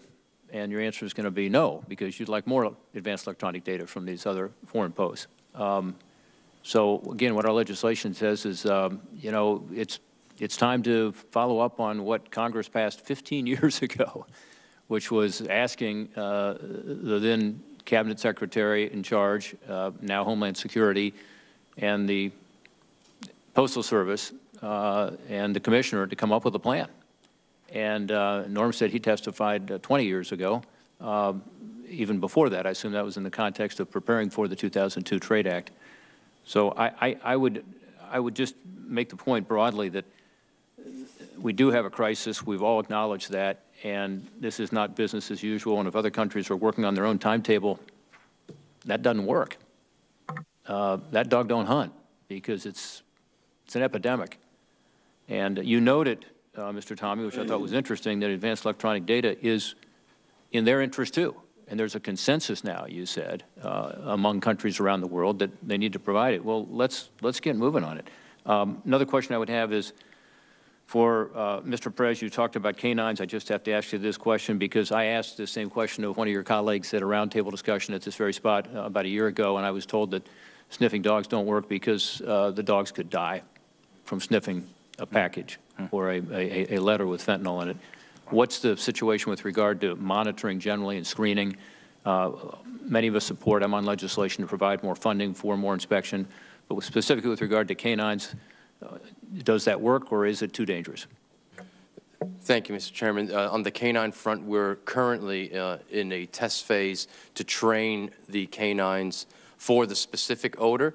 As you probably know, they are trained for a variety of narcotic odors, and so depending on the actual form and nature of the narcotic, they may detect and or be able to alert to some of the opioids, but we are specifically training them in a very safe way with the types of odors that are generally emitted from fentanyl and such. Not with actual fentanyl, but with our laboratory and scientific services folks to make sure that we're doing so in a safe way, but nevertheless enabling that tool, along with the other technical and or electronic tools that are at our disposal, where we're actually taking readings from the suspect packages and sending the spectra back to our labs to determine whether or not there is a presence of fentanyl and other opioids. Well, I'd like to think it could be done safely. You know, the dogs don't have the masks we talked about earlier and the gloves that they can put on, so I would suspect it's still a huge danger to them. Much better to have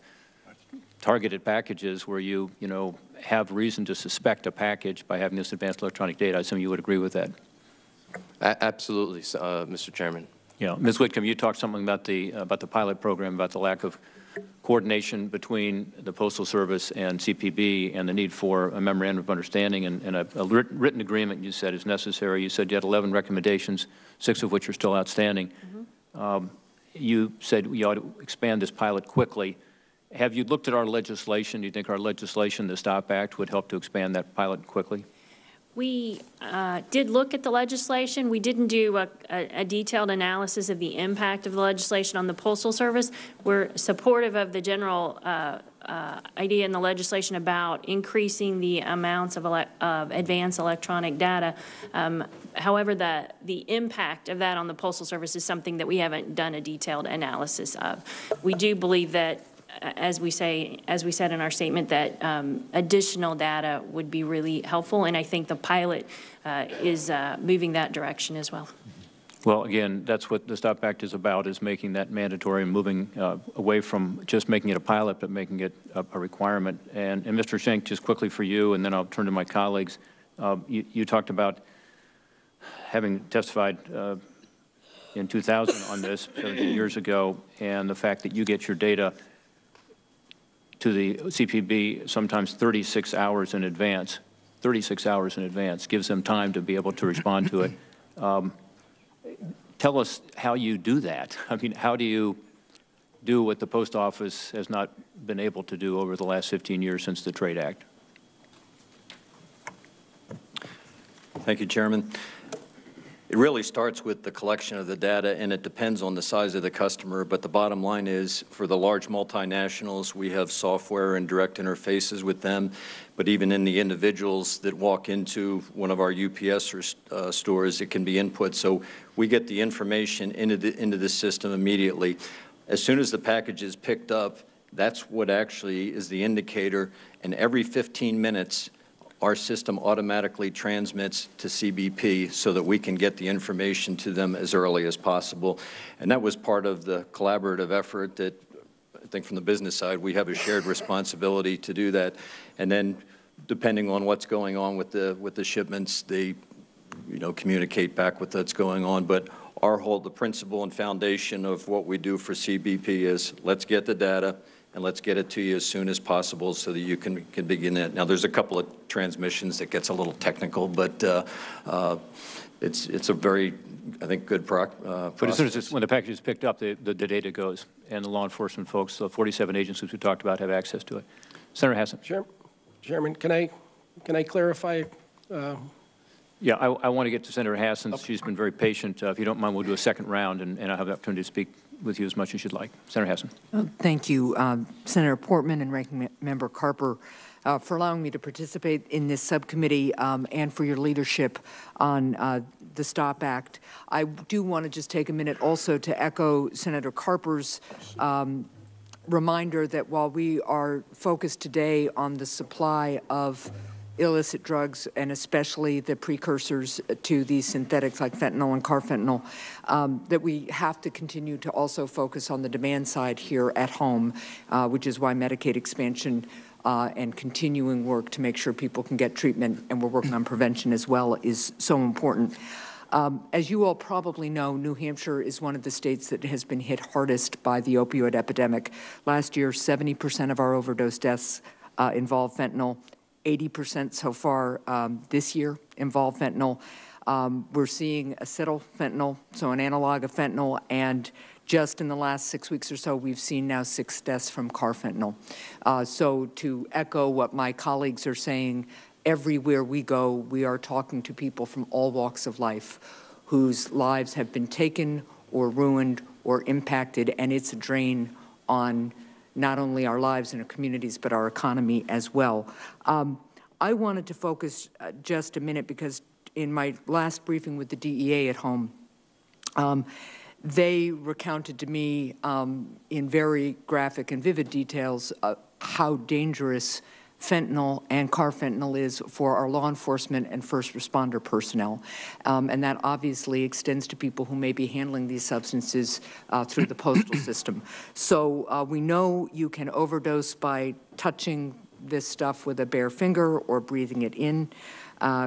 Carfentanil in particular is changing the way our law enforcement is dealing with everything about the way they enter a suspect's home to a crime scene afterwards.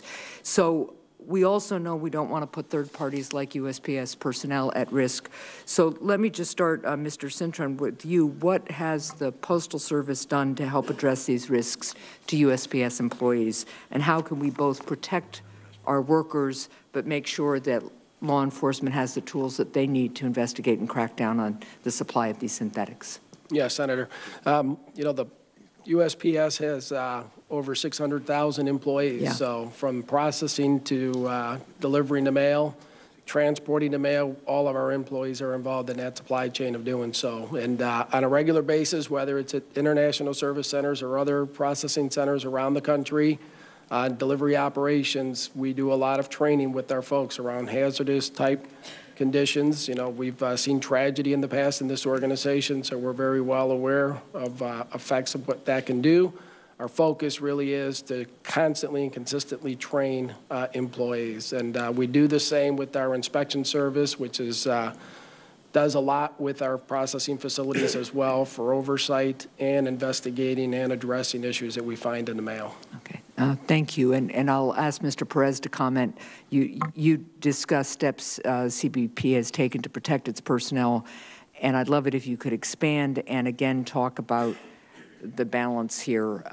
You know, I know of an agent in New Hampshire who was doing everything right. She was all masked and gloved, and then she took off a glove to handle the suspect's cell phone, and she OD'd, brought back by multiple doses of Narcan. So I'm just very concerned about it.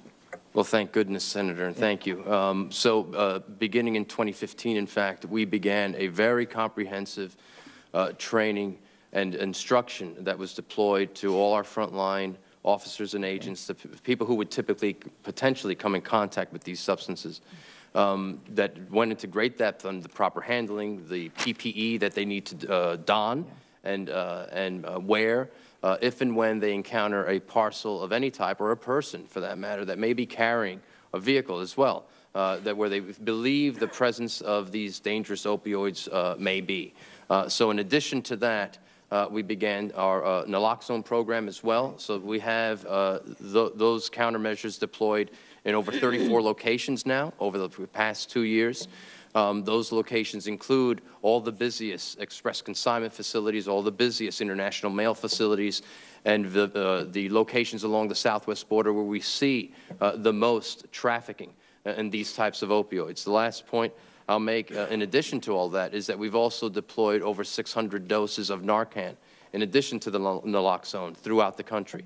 And as a side note, the folks, the officers and agents that are typically trained in actually utilizing these are EMS-certified CBP officers and or agents. Okay. So that is pretty much what we're doing, and we continue to make sure that training, that awareness is ongoing, and that we do absolutely everything we can, particularly with the uptick in our encounters with these drugs. Okay, and Mr. Schenck, I'm going to ask you to answer the same thing. I mean, obviously the concern here is if, for instance, law enforcement thinks that they're putting third parties at risk through certain kinds of undercover operations, and they're going to stop doing it. We obviously need to be able to continue investigations. So it's helpful to hear that training is ongoing, but how does UPS address this issue?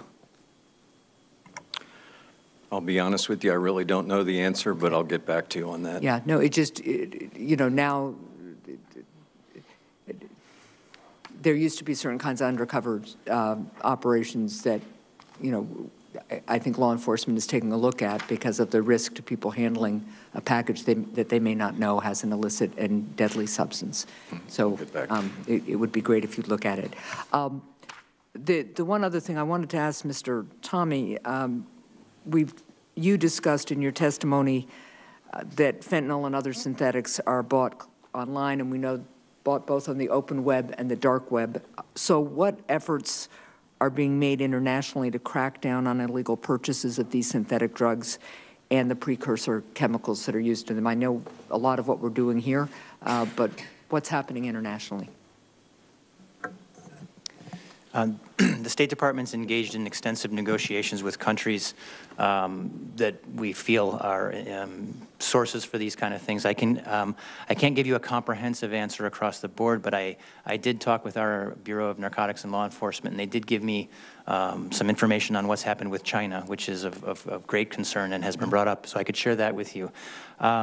So in response to repeated U.S. requests made through the bilateral joint liaison group that we have with China on law enforcement, China has in fact domestically controlled now more than 134 synthetic drugs, including carfentanil. So this is an advance that we've made in getting them to see this. China's decision to domestically control, for example, carfentanil, which has caused the deaths in the United States that you mentioned, is a welcome measure, and we hope we can continue working with the Chinese. In many cases, the Chinese argue to us that these aren't causing problems in their country, and we have succeeded in convincing them that even if that may be something they claim, they're causing problems in our country, and we want them to take measures. So again, we continue that process. There's a lot of work left to do, but we have had that success. Well, thank you very much, and thank you, Mr. Chair. Thank you. Senator Tester. Yeah, thank you, Mr. Chairman. For you, Mr. Schenck, the packages are dropped off at a UPS facility, whether it's here or in some other foreign country. You're able to track those with a code to electronically track them, share information with the Customs and Border Protection, and that's pretty much your system, correct? That's correct. Okay. And the Postal Service, tell me why you can't do the same thing. From inbound packages coming in, you know, so foreign shippers ship through a foreign post, and then they tender into the USPS. So we do not have that direct connection at a foreign origin. So the State Department, why can't we require that from the shippers in foreign countries, their equivalent of their post office? Well, as my colleague from the Postal Service says, unlike the express shippers that control both ends of the transaction, we don't control both ends. But why can't we tell them that they can't utilize our post office unless they have an electronic tracking number on it that we can track and share with CBP to cut down on this baloney? Our treaty obligations at the UPU, which is an organization based on reciprocity for the exchange of international mail. Would we do that for them, by the way? Would we give them an electronic tracking if they requested? We have offered, and we certainly would like to be able to share data with them if they have the capacity to use it. So we would. Here's the problem. The ranking member and the chairman talked about the fact that we got a problem in this country, and we got a problem in this country. So I get it. They don't want to do it. I don't want to do a lot of things that I'm told to do. So why don't we hold their feet to the fire? I mean, the truth is, would it have some impacts on our country? Yeah, it would probably have some economic impacts. But I'm here to tell you not doing it's having economic impacts. And so is there any ways people could roll up their sleeves and say, hey, look, we got people dying every day in every state in the union from this crap, and it's time to say enough? Mr. Senator, I would definitely argue that we are doing our level best to hold their feet to the fire and to demonstrate to them that this has the threat been made that you're not going to be able to ship it via the Postal Service if you don't do this? We have not made that explicit threat. That, again, would be outside of our treaty obligations. It's actually not a threat. It's a real life situation where, I mean, we can pat people on the back and say please, but that hasn't worked. So, you know, I'm not in the negotiations, so I don't know what you guys are faced with, but I do know what we're faced with in this country, and this is costing a pile of money and ruining a lot of lives. And I would just encourage you the next time the UPU meets to buckle down and do it. Otherwise, we might have to do something pretty draconian at this end, and I'm not sure that we want to go that direction, okay? I take your message, Senator, and I want to assure you that we are working very hard to demonstrate the urgency on this. And I appreciate that, and it's not at you, by the way. It's just a general overall thing. I appreciate you all being here, by the way. The Inspector General, that might be you, Ms. Whitcomb, came up with some audit reports on inbound international mail to the Postal Service, and this is questions for you, Mr. Cintron or Perez, or both.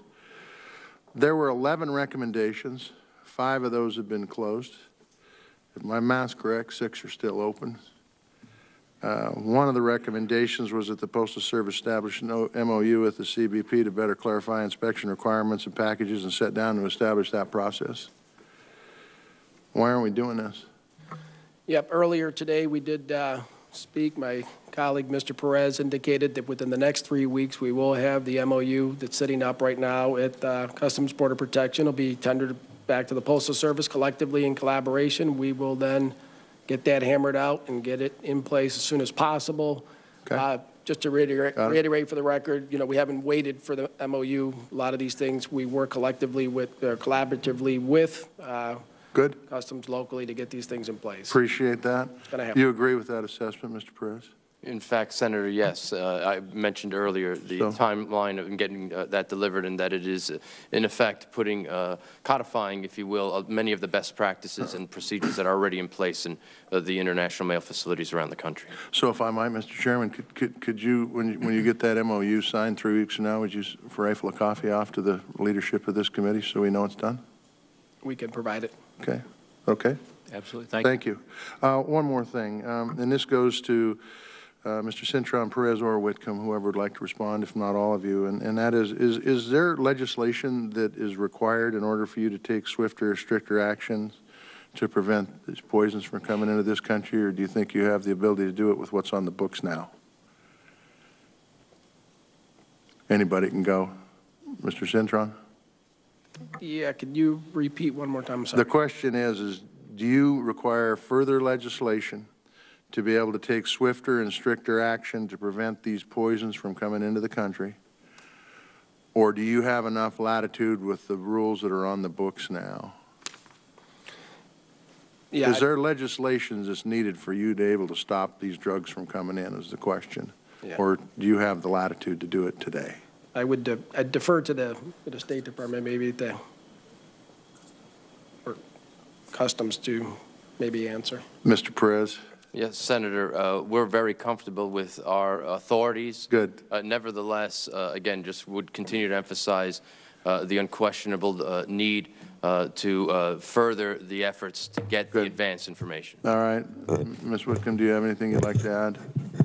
I would just piggyback on what Mr. Perez said, that the timing of rolling out this pilot, I think, is critical to this. Without, if legislation doesn't go into it. I would just ask it, if you have any recommendations that need to be changed within the code, don't be afraid to tell us. That'd be helpful. All right? Thank you all for being here today. I very much appreciate it. Thank you, Senator Tester. Senator Daines.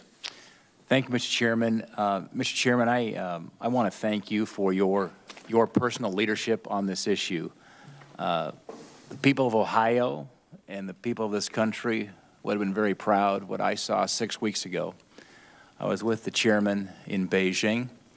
We had meetings with the chairman in China, the chairman of the MPC, Zhang Dezhang, number 3 in charge of all of China, followed by a meeting with the premier, Li Keqiang. And Mr. Chairman, you were very direct in asking for the help from the Chinese government at the very highest levels to deal with this issue of the source of fentanyl and carfentanil. And thank you. I saw that behind closed doors, and thank you for your leadership that extends and influences beyond this country but around the world to stop this scourge. Thank you, sir. Thank you for testifying today before our committee. In recent years, in my home state of Montana, we have been facing a meth epidemic.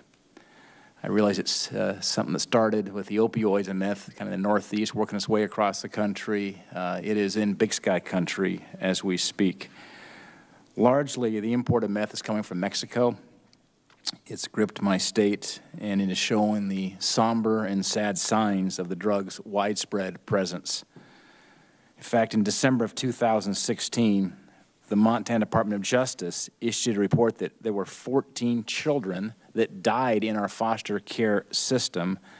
11 of those 14 children died as a result of household drug use. And 4 of those were specifically linked to meth. That's not the way you're supposed to grow up as a child in our great state. In addition, the Montana Department of Justice Division of Criminal Investigation has seen since 2010 to 2015 a tripling of the number of cases they're addressing as it relates to meth. Meth has left its mark on Montana through increased incarcerations, increased death, heartbreak, and in straining our community resources to keep up. To stop the importation of meth at its source would go far to begin the healing process in states like Montana. Mr. Centrone, in your written testimony, you mentioned that from FY15 to present, the use of advanced electronic data for inbound international mail increased from approximately 1% to somewhere in the 40 to 50% range. And I know in Montana, Mexico has specifically been identified as an overwhelming source of meth. The question is, what countries and which countries have been either collaborative or particularly unresponsive in sharing advanced electronic data? And the second part of that, has Mexico been at all helpful in providing the necessary data? Yes, I could provide that information post the hearing. I mean, we have many countries that we have agreement with. Like, you know, I called out the 4 that we have bilaterals. Many other countries that we're receiving advanced electronic data from that make up that 40 to 50%. But I can certainly provide you some better information after the hearing specific to Mexico. And maybe zeroing in on a couple of specific countries, as you mentioned, Mexico and China, that are the largest sources of illicit drugs. Yep. Have they been responsive in working toward the Universal Postal Union's 2020 implementation date for universally providing advanced customs data, or are we just grasping at the air on this one? No, it relates to China, certainly, again, and I can provide better data. Absolutely, we're seeing substantial data that comes back, advanced electronic data from them. And I can certainly provide you that information after the hearing. Okay, thank you. I'd appreciate that. Mr. Schenck mentioned in testimony that the UPS delivers more than 19 million packages and documents each day while providing the advanced customs data. Could you share, Mr. Schenck, one, how many packages containing illicit drugs are removed from delivery by CBP due to the use of advanced customs data? And number 2, what percentage might those packages represent?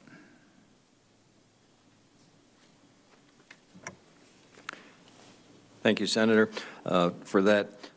The reality is we're not perfect. We'd like to say that no bad people are going to use our network, but they certainly attempt to do that. You know, fortunately, with the relationship that we have with Customs and Border Protection and sharing information, we do find ways to interdict it, and we do get some occasional shipments. We have had several shipments of fentanyl over the past year that were seized by CBP. And then we've also had actually a little bit more in terms of numbers of shipments of meth that was mentioned earlier that gets seized with that. And we work with CBP. In terms of percentage of it, it's minuscule. You know, one of the reasons that we would hope that the bad people don't try and use our network is because of all the programs that we do. And actually what we're talking about here is kind of 101 border level stuff with that, and plus our ability to track and trace and then work with the local authorities, which we do on investigations. Mr. Centrone, could you share, do you have an idea of the estimate of the percentage of packages under current practices that are flagged because of illicit drugs? I'd have to defer maybe to Mr. Perez to answer. I think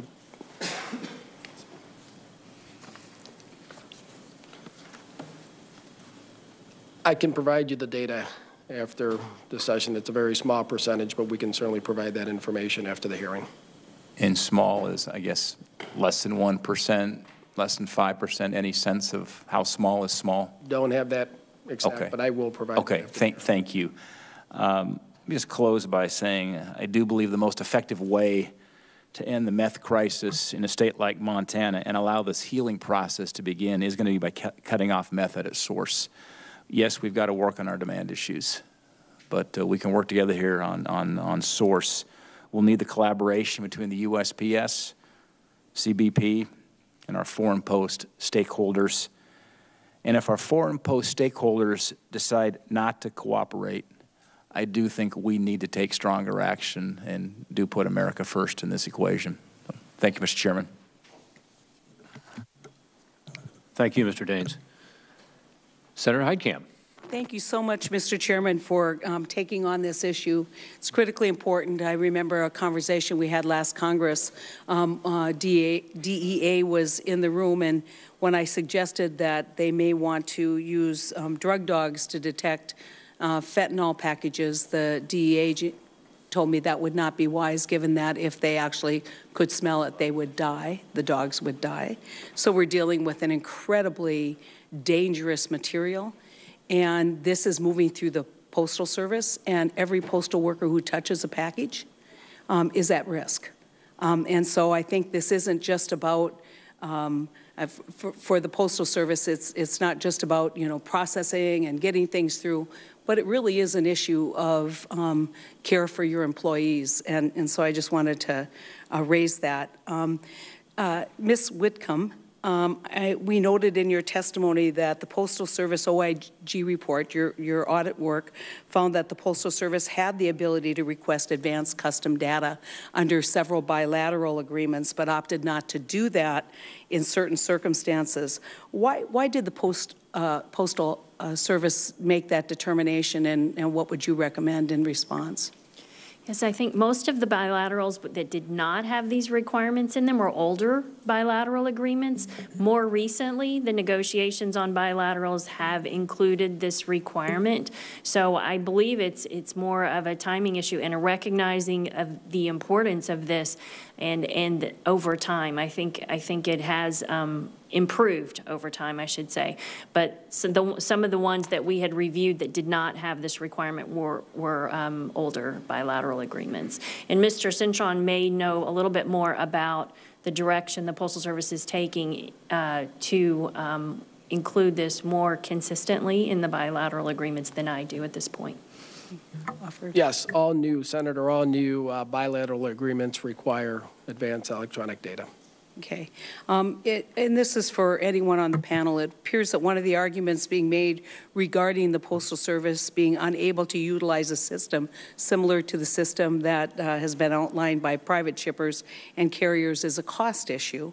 I understand that other issues also complicate equalizing the shipping requirements, but cost, processes, and technology seem to be a factor in the Postal Service claims, which are inhibiting their efforts. Is this an accurate statement? If so, how do we bring down the cost of compliance and technology? Is it possible to look at prioritizing the advanced electronic data upgrades through a tiered system with foreign shippers? And under the current method you are using to try and address this situation, how long do you think it would take to get foreign countries utilizing AED at higher rates? Do you have any plans to have that discussion? I guess maybe we could start with you, Mr. Perez.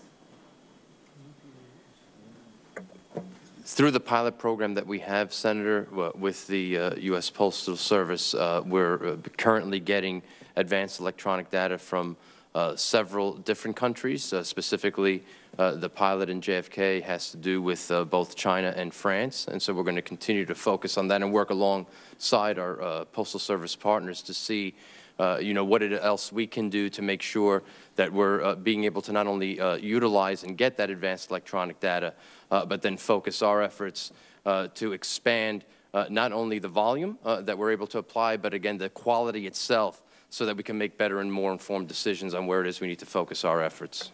Mr. Cintron.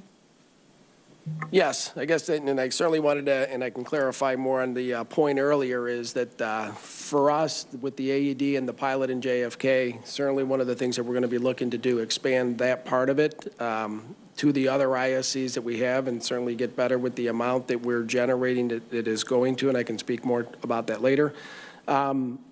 In regard to the costs really are going to be incurred at the foreign post, where they really have the technological upgrades and challenges that will really need to be, that's where those costs are going to come in. And certainly that's the difference. I think the technology part of what we can do on our side is a little bit different in regard to AED once we actually get the data itself. Yeah, I don't want to prolong this, but I will tell you, if we were happy with the speed to which the U.S. Postal Service were dealing with this issue, you all wouldn't be here. This is not moving fast enough. We see these drugs coming in. We have had numerous deaths in my state because of fentanyl abuse, and we know that the delivery point is the United States Postal Service, either point to point in this country. My recent investigation and prosecution regarding fentanyl moving in the mail from Portland, Oregon, but it originally came in from Canada.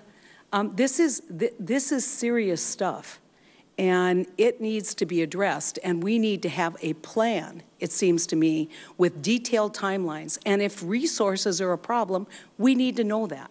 If you can't, if there's a legal problem with the bilaterals or with the agreements, we need to know that. If there's a resource problem, we need to know that. But we've got to stop jeopardizing the lives of people who move this stuff, whether it's at the post office or people who come in contact with a package unwittingly. But we've got to have a plan, and it is frustrating because we addressed this in a roundtable last year or the year before, and I think I'm hearing the same things over and over again. And pilots are good, but they don't give us a plan. And so I applaud the chairman and the ranking member for bringing this issue to the committee. This is something we are going to be serious about in terms of oversight and moving forward. So with that, Mr. Chairman, I'll yield back the rest of my time. Thank you, Senator Heitkamp. We're now going to do a very quick second round, a lightning round. And let me just say, I agree with what my colleagues were saying, that we're not moving fast enough. And let me give you a specific example of this. There was a letter sent in April of 2016, more than a year ago, to this committee. In that letter it said, and I quote, "The plan to expand the JFK pilot program with China to Los Angeles International Airport is currently scheduled for the summer of 2016. We're now in the summer of 2017. Has it expanded? It has not expanded beyond. Okay, it is not. The UPU, we've heard today about what's going to happen with regard to the Universal Postal Union. And with all due respect to our international partners and the UPU, will it get done by 2018, 2020, or even 2022? They keep pushing it back with respect to advanced electronic data. So, look, if we didn't have a crisis in this country, we could kind of go along with the normal routine, which is, as was said earlier, and I quote, other countries are working on their own timetables. We can't afford to have them work on their own timetables because our people are dying. And I guess the question I would ask this morning is how many more Americans have to die before our government gets its act together, makes sure that the pilot is working, make sure that it is expanding as it was promised and has not occurred, and make sure that we're actually doing everything we can to keep this poison out of our communities. Admittedly, this is not the silver bullet. There is not one silver bullet. And I'm going to steal a line from my ranking member who said there's a lot of silver BBs, but this is one of them, and every one of you have acknowledged that today. So my hope is that because of this hearing, we'll be able to move more quickly on this issue. We can get this legislation passed to give you the additional authority I think you need to have, as Mr. Perez said rightly, the tools, just the tools to be able to identify the right packages, to go after them, to stop some of this poison, and also to increase the cost on the street. Because right now this stuff is so cheap and so deadly that it's killing more and more people. We're going to hear from the next panel about what's happening in our communities and what's likely to happen this year as compared to last year. And the summary is more people dying, getting worse and worse. So thank you all very much for being here. I now turn to my ranking member, Mr. Carper. When Senator, thank you, Mr. Chairman. When Senator Heitkamp was speaking just a moment ago, I'm reminded of the work that we've done, a lot of us on this panel have done on postal reform legislation over the years. And one of the things we focused on is how do we increase the revenue flow to the Postal Service so that they can replace vehicles that are 25-year-old fleet. so they can modernize mail processing centers, which really aren't designed to handle large packages or parcels. And number three, how do we modernize post offices, provide better service from post offices, and with our rural letter carriers that are sort of a mobile post office? How do we provide those revenues? There's another reason why the Postal Service needs revenue, and it is to be able to do their job, a better job, with respect to intercepting and stopping the movement of these highly toxic chemicals. And we're going to use that. We're going to use that in reminding our colleagues why it's important to move on postal legislation, and sooner rather than later. That's one of the reasons why we need to do that. The other thing I want to come back to is the pilot. Take me to the pilot, and if you will, it's JFK, right? JFK? Yes. Yeah. And why the delay in spreading and extending the pilot to the other, I guess, 4 destinations? Why? Yeah. Yes. Well, a couple things. Let me just kind of explain the pilot itself as we've gone through it mid-2015 when they started. In the recent probably 2 months, we've made some pretty significant improvements. Part of what we try to eliminate is the manual handling of the product itself, right? So we get the advanced electronic data, we provide it to Customs Border Protection, they provide us a list of what they want us to extract. We were doing that in a manual fashion in terms of identifying the sacks and then identifying what we needed to do to extract those pieces. In today's environment and in the last, so when there hasn't been any expansion, there's been improvement significantly to take that and now put it on the processing equipment. We've worked very closely with the inspection service and our engineering systems to now be able to do this on our processing equipment. So one of the key things that will happen with this is it will be on equipment at JFK ISC. We also have connected the downflow facilities that are connected to JFK where we're actually able to trap those pieces now. So much the same way that you heard from the UPS testimony, pretty much everything. And we do this very well on the domestic side of the network today. We're very good at this part of it, tracking barcodes. And so we have the ability now to do that. The expansion is, and our full commitment is to get those other sites up and running now that we have flushed through this. As quickly as we can get them up, we need to do it in collaboration with Customs Border Protection. And, you know, Mr. Perez may want to chime in a little bit, but we are very focused to get moving. It is ready to move forward and get expanded to the other 4 sites. We're very committed to getting that done. All right. Thanks. Well, Mr. Shane, give us a final 30 seconds. Just a great takeaway for the last so you were here 17 years ago. I want to make sure you're not here 17 years from now. And we probably won't be either. Give us just a great takeaway from in terms of our to-do list here on our end, the congressional end.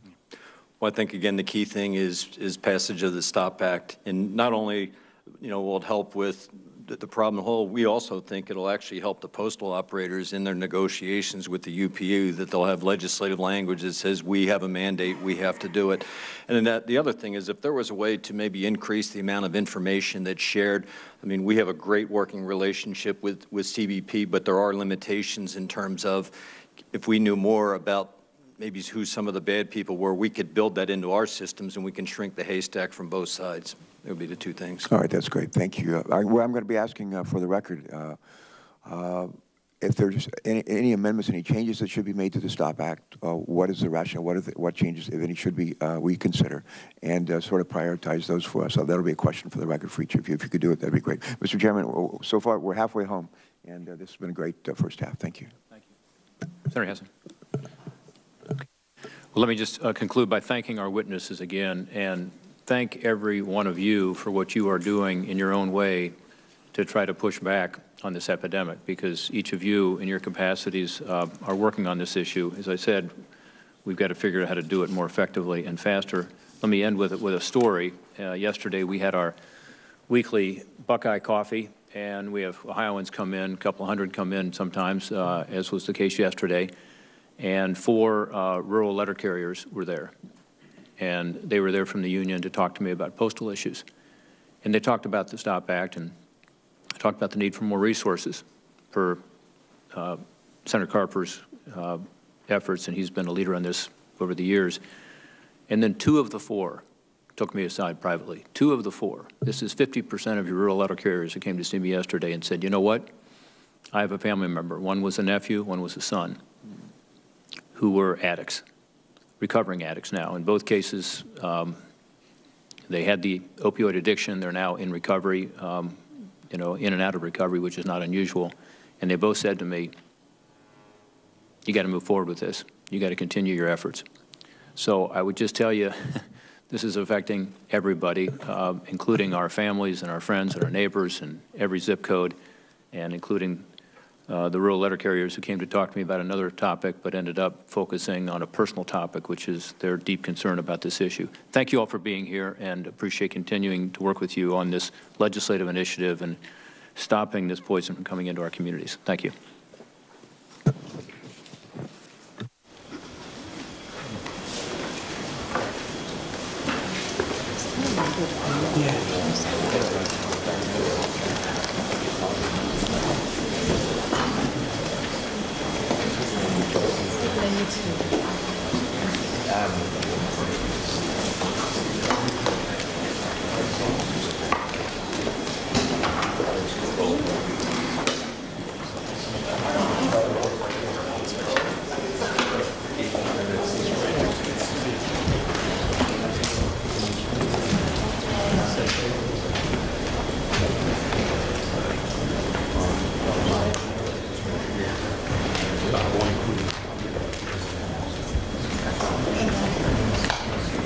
Mr. Chairman.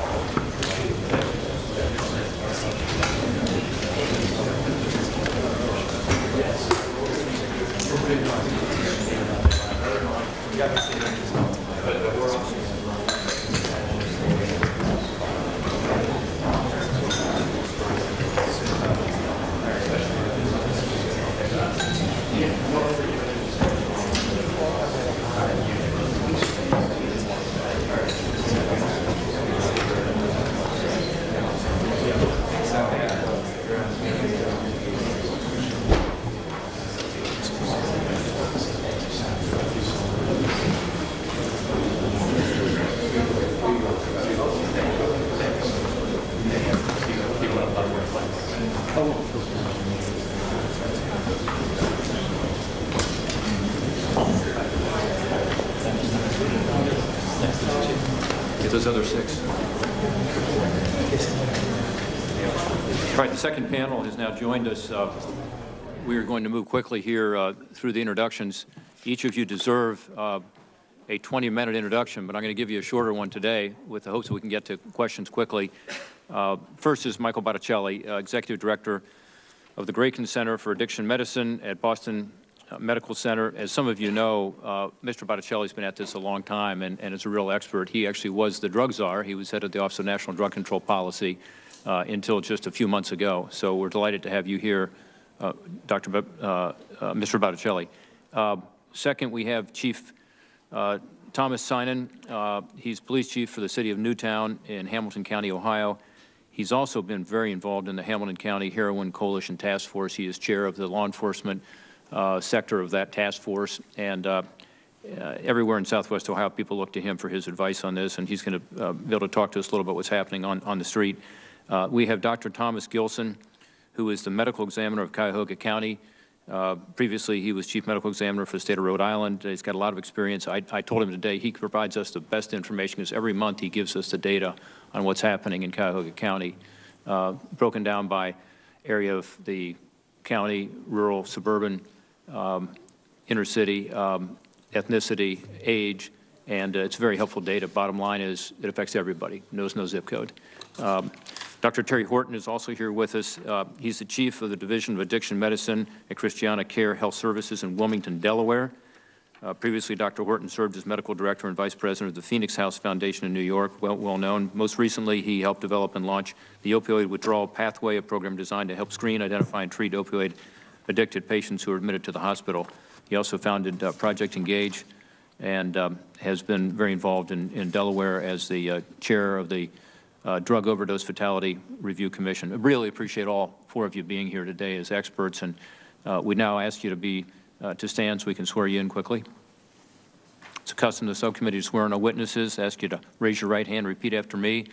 Do you swear the testimony you will give before this committee will be the truth, the whole truth, and nothing but the truth, so help you God? Yes, sir.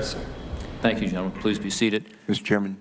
Yes. Could I just make a quick comment? Terry Horton is here representing Christiana Care. It's a large regional healthcare provider, and they do great work in this area. And Terry's a leader. Sitting right behind is Bettina Rivera, who at one time when I was governor, she was my deputy legal counsel and has gone on just to be a wonderful leader at Christiana in our state on a wide range of healthcare issues.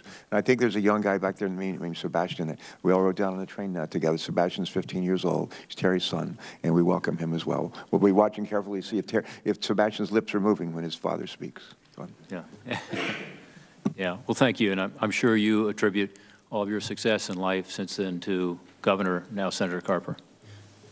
She succeeded in spite of my mentoring. Let the record reflect the witnesses all answered in the affirmative with regard to the oath. Gentlemen, your written testimony, of course, will be printed in the record in its whole. We'd ask you to keep the oral comments to 5 minutes. We have time for questions and a good dialogue. Let's start with Tom Gilson, if that's okay. Dr. Gilson, let's hear from you first. Thank you. Good morning, Chairman Portman, Ranking Member Carper, and other subcommittee member. My name is Thomas P. Gilson. I am the medical examiner from Cuyahoga County as well as the crime laboratory director. And I thank you for allowing me to be here to speak on this critical subject. If I were to tell you that a major catastrophe that would kill tens of thousands of people in the United States this year were to occur, how would FEMA respond? How much money, how many people, how much resources will be put into action in this response?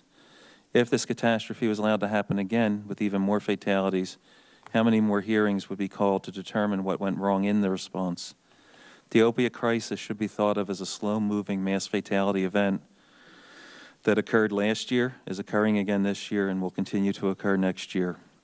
Each year is getting worse than the previous. In my home of Cuyahoga County, we will see approximately 800 drug-related deaths in 2017, which is an increase from our most devastating year, last year, 2016, when we saw approximately 660 people die from drug-related deaths, up from 370 the year before. Nearly 90% of these deaths will be due to opiates or opioids of some kind. Prescribed pills, from which the crisis originated and grew from, heroin, fentanyl, and now the newer analogs of fentanyl. It's a nationwide public health emergency which is simply out of control.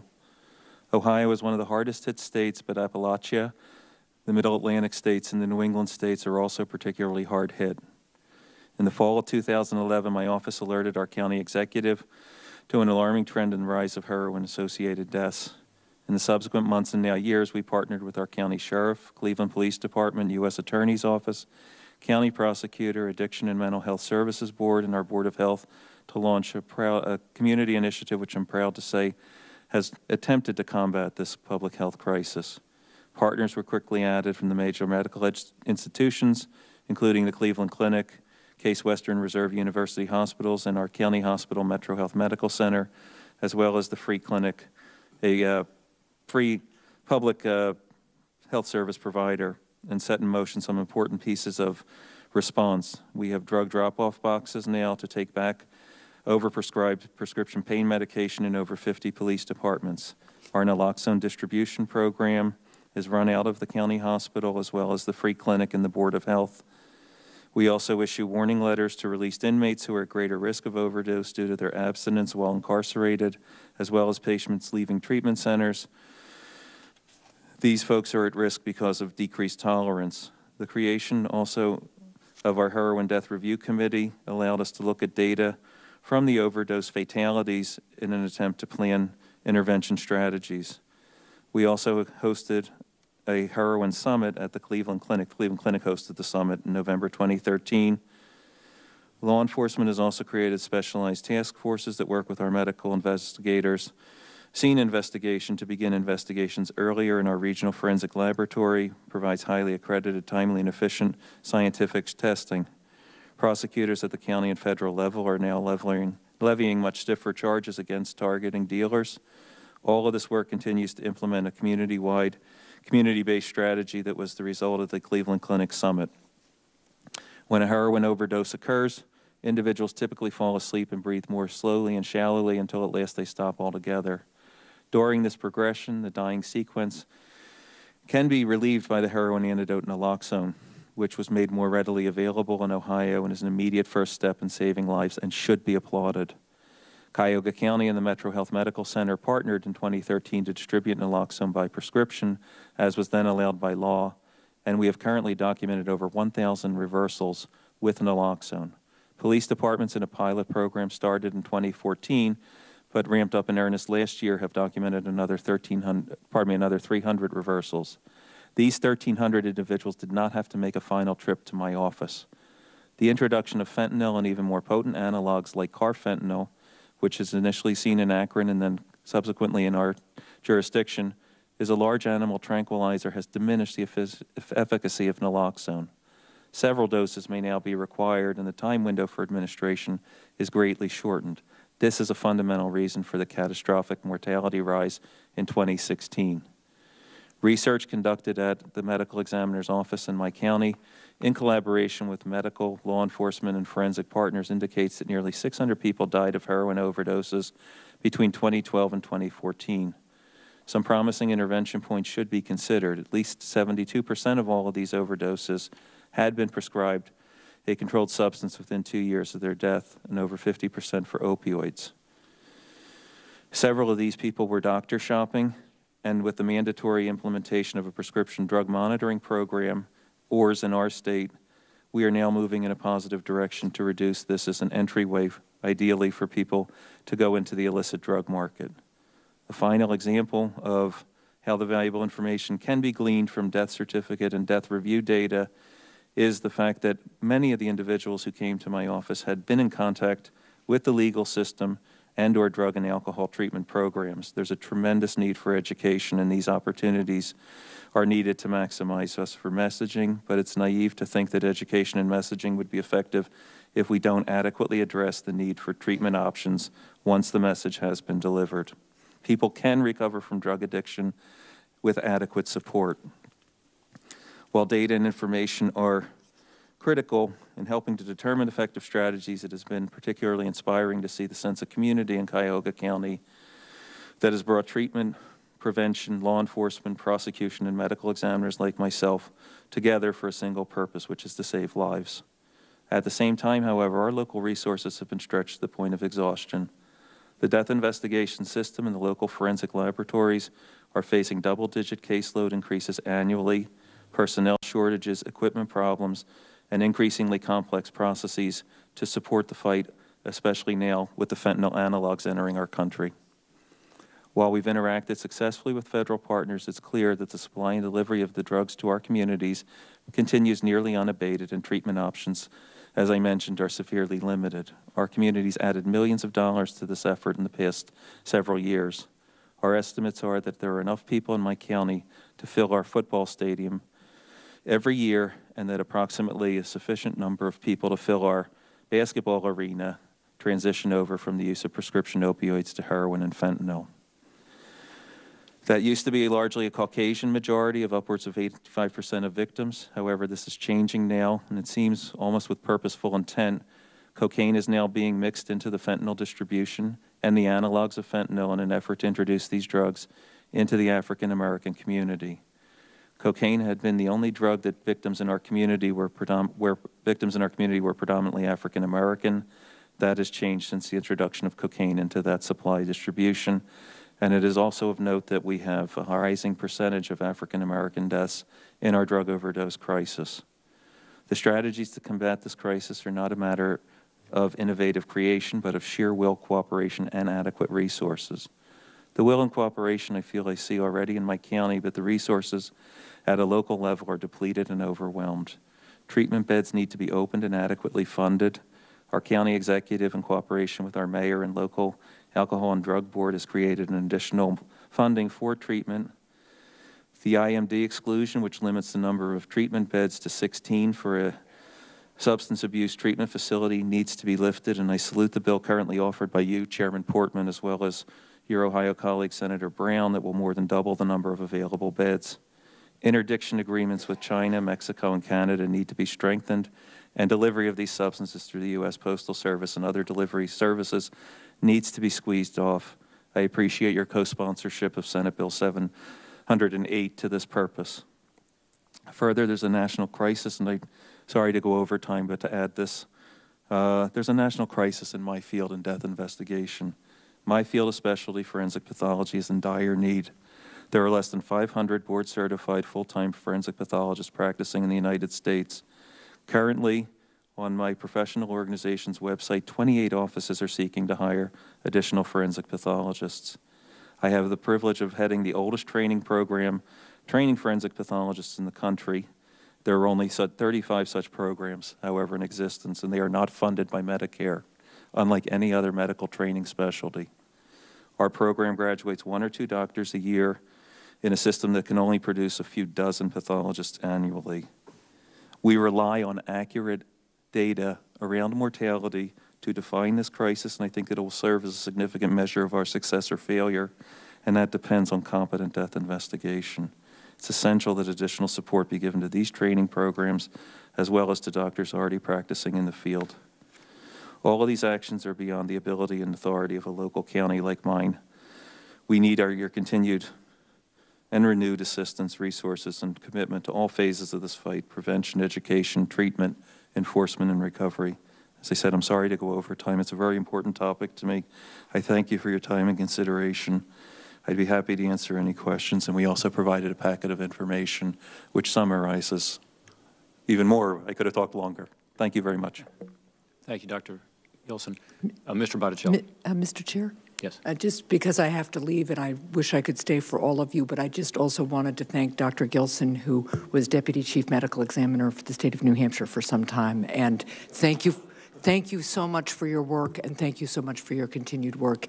And thank you to all of the panelists. And Mr. Botticelli, I'm sorry I'm going to miss you, but we've talked before and we'll talk again. Thank you so much. Thanks, Senator Hazen. Mr. Botticelli, and remember, your full statement will be part of the record. Great. Thank you. Chairman Portman, Ranking Member Carper, Senator Hessen, as you leave, thank you for the opportunity and the invitation to be here today and for your ongoing leadership in this epidemic. I think we all know the opioid epidemic is the pressing public health issue of our time, and in many respects a public safety issue of our time. The 2016 National Survey on Drug Use and Health estimates that approximately 2.1 million people in the United States have an opioid use disorder. In 2015, the last year we had complete national statistics, 91 people a day died from an overdose of opioids, including prescription pain medication, heroin, and/or fentanyl, resulting in over 33,000 deaths in 2015 alone. In Massachusetts, 1,900 people died of an overdose in 2016, and that's up from 742 just from 2012. In addition to addiction and death, we know injection drug use associated with this epidemic has been linked to dramatic increases in viral hepatitis across the country, along with local outbreaks of HIV. A recent analysis done by the CDC showed that there are at least 220 counties, mostly in Appalachia, that are at significant risk for another outbreak similar to the one that we saw in Scott County, Indiana, 2 years ago. Over the past few years, we have seen the emergence of synthetic opioids like fentanyl. The CDC estimates that overdose deaths attributed to synthetic opioids other than methadone increased by over 72% from 2014 to 2015. Reports from the DEA as well as state law enforcement indicate that these deaths have been associated with law enforcement seizures testing positive for fentanyl. This increase is not a result of fentanyl prescribing, indicating this is largely illicitly manufactured. Domestic law enforcement seizures have increased by 426% from 2013 to 2014. Analysis is limited to those states, like Ohio, that have excellent or very good reporting, which means that overdose deaths are reported with a specific drug involved. 26 states reported statistically significant increases from 2014 to 2015, with states in the Northeast and Midwest experiencing the highest increases. Excuse me.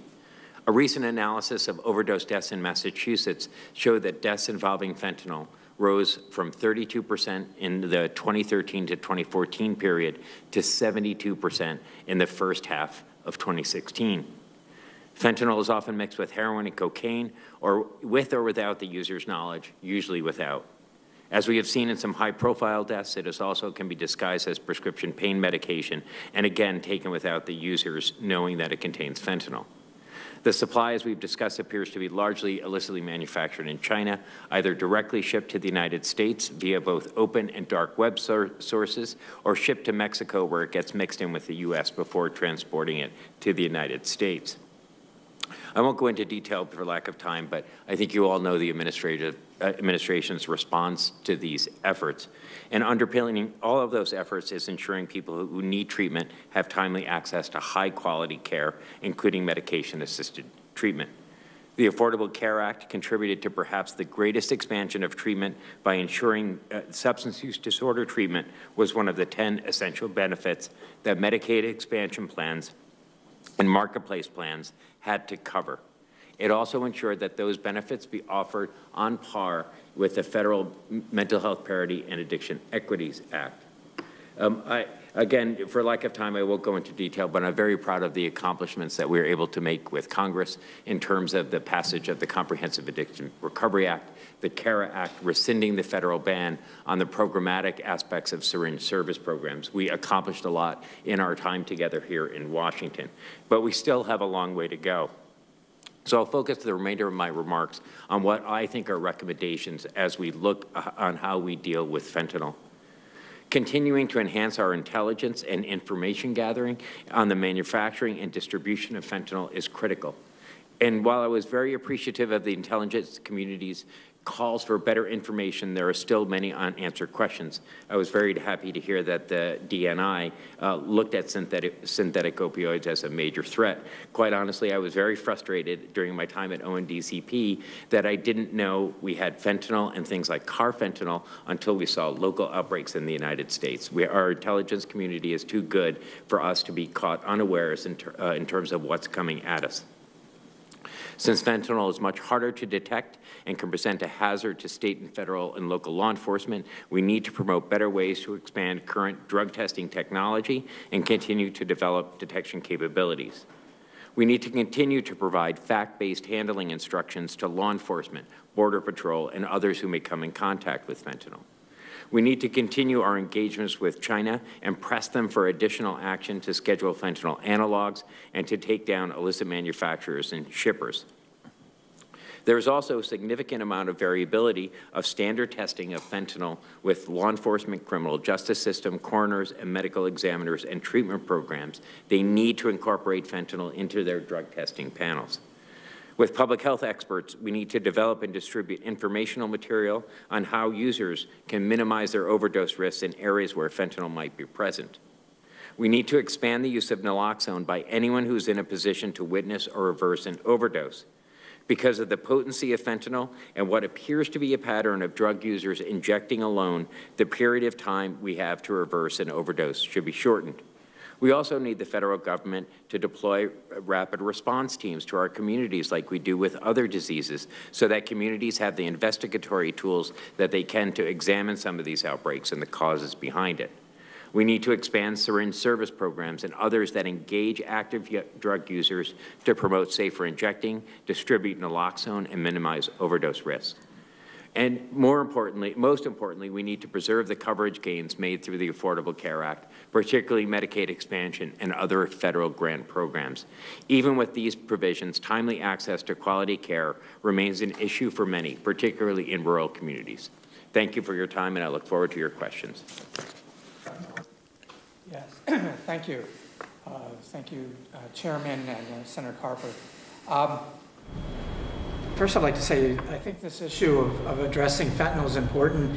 Fentanyl certainly exacerbates any issue I have to attend to at the hospital and trying to help individuals get into care. It just creates a rapid spiraling of addiction, that, much more so than we would see otherwise. In Delaware, currently, only 25% of our individuals actually die have fentanyl. Oh, I'm sorry. Only 25% of our individuals have fentanyl in their blood at the time of death, and so we look at the potential for damage in our state when we reach the levels of Massachusetts. I think there's going to be a real catastrophic increase in the coming year. Having said that, I just want to share briefly, as someone who sits in a hospital and works in an inpatient setting, in an emergency room and clinics, have been doing that for 25 years, just some of the lessons learned. This is a horrific epidemic. It strikes across the board. I take care now of not only young mothers who've given birth and high school kids who are pole vaulting champions and wrestling champions, but also grandparents and couples, all races, all ages. And what they share is a horrific addiction. Their brains have changed, their motivational circuits have been distorted, and as well they have this new onset of withdrawal, a withdrawal that is really like primal misery. It's a withdrawal that prevents them from moving through that wall to go into care. They'll stay outside of that care and avoid it at all costs because they can't attend to withdrawal. But that's also our reachable moment. That's also what we can leverage. And we've done that in the hospitals, and we've done that in jails. When someone's put in a hospital and they can no longer be on the outside and they're desperate to avoid withdrawal, and we can address their withdrawal and we can treat it aggressively with medications like Suboxone, we've been able to leverage that and get them into treatment. 2/3 of the people that I see in the hospital are very agreeable to go into long-term care. 2/3. They don't come into the hospital looking for that. They had an infected leg or an infected heart, but they use that opportunity to get into drug treatment. It's really remarkable. 2/3 of individuals I see are actively looking to go into drug treatment when I offer it and I address their withdrawal. Of those individuals, remarkably, nearly 80% show up to the community care provider when I've inducted them onto Suboxone or methadone in the hospital. So the hospital is a reachable moment. And of those individuals, 70% are there a month later. So what I'm telling you is that individuals who are addicted to opiates, who come into our hospital system, it's a reachable moment to address around withdrawal, that we can use that to leverage them to get them into treatment, and they stay there. If you're on drug treatment, if you're on medicines like Suboxone, which block opiates, if you use opiates, you're not going to overdose. And it's really about safety. I tell each of my patients every day when I see them in the clinic, and yesterday I had clinic, and this is what I said: take your Suboxone today and tomorrow. And those days we don't have to worry about you overdosing. Pretty simple, straightforward safety message. It can really critical to what I'm trying to do and help individuals get into care and staying into care so that they don't overdose and they don't die, is really having access to that care. And we're pretty fortunate. In Delaware, we've been able to expand outpatient slots for primary care or for primary substance abuse care, really by the thousands. And so for me, I have no difficulty when I identify an individual in the hospital, getting them into care the next day in the community setting. It has to be that close. It has to be that contiguous, or I lose them and they relapse. So it's remarkable that I'm able to do that, but I'm able to do that because that care is available. And with that care is completely and wholly dependent on Medicaid. Without Medicaid, that care would collapse. And so I can tell you that what I'm really fearful of is I'm fearful that I know how to address this opiate epidemic. I know how to treat the patients that I have who are addicted to heroin and to other drugs. I know how to get them into a safe place, but I'm fearful that I will lose the tools and the medicines I need to keep them safe. And I'm really fearful that some of the cuts that have been proposed will completely gut the system that I rely on to treat my patients and keep them, and help them get to a better place. So basically, I'm saying, please, it's critical. Don't take away my ability to treat my patients and keep them safe. They depend on me, and I'm depending on you to really preserve the system of care that I've been able to work with and make improvements. And without it, I think this war is lost. Thank you, Dr. Horton.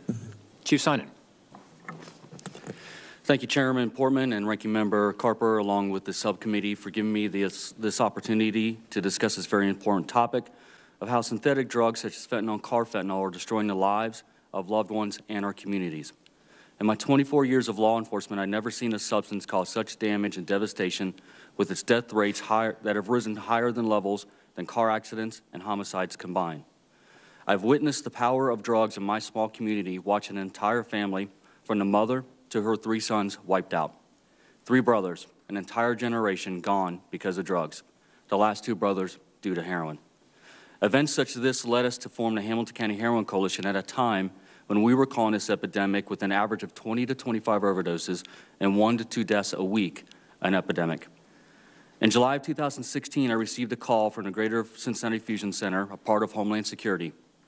a center that was originally designed after the 9/11 attacks for law enforcement to share intelligence on potential terror situations, which could analyze and share local and federal law enforcement along with the public. Recognizing the center's ability to analyze data and share it quickly among various agencies, we adapted its use for heroin, tracking overdoses, locations, and intelligence that could track trends on the street. At 10 p.m., that call told me, Tom, there's a new drug on the street called carfentanil. I asked, what is carfentanil? The response was, we aren't sure. It's used to knock out large animals. I replied, like a pig? And he responded, no, elephants. We passed this information on to the coroner and Hamilton County Health Commissioner, trying to obtain as much information as we could to try to figure out what the introduction of carfentanil on our streets would mean. What we learned about this drug was frightening. The top of the fentanyl opiate chain, potentially used in some chemical weapons. The drug not intended for humans, so powerful that the equivalent of 2 grains of salt had the potential to kill a human.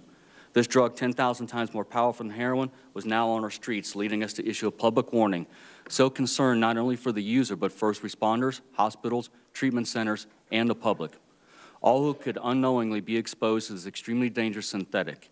We were so concerned for the safety of law enforcement, we recommended stop field testing of heroin, which is a process needed to develop probable cause to arrest a person for heroin. The officer's safety is the priority over enforcement. This warning has reached other states such as Georgia and Florida who have also stopped this practice to ensure the safety of their officers. With all the dangers already facing law enforcement, this danger, which could be undetected until it was too late, was a danger that concerned the most hardened police veteran and led police administrators to modify policies to protect their officers. We knew this drug was strictly controlled and monitored in the U.S., and with the assistance of the DEA, we determined it was not coming from sources within the U.S. We could have never anticipated that our epidemic would reach levels more along the lines of a pandemic and become the new normal. In the week of August 19th through the 27th of 2016, an event occurred that would forever change the heroin epidemic in our area when the hardest hit, Cincinnati, experienced nearly 200 overdoses and 3 deaths in 1 week. Seeing and hearing from dealers and users alike that there was nothing on the streets than synthetic drugs like fentanyl and carfentanil, we experienced the literal shift from the organic opiate of heroin to the synthetic opiate of fentanyl, all its derivatives, and carfentanil. This shift in synthetics is testing the limits of users, first responders, the system of government, hospitals, and the spirit of each person who, no matter drawn in by choice or necessity, is to the point of breaking. I not only witnessed the devastation, but the determination of those same people who day in and day out try to keep up with the new normal, the new average of 50 to 70 overdoses with 4 to 5 deaths a week. Moments of spikes where 70 overdoses occur in 1 weekend, 11 people die in 1 weekend, and multiple overdoses at the same time in the same location.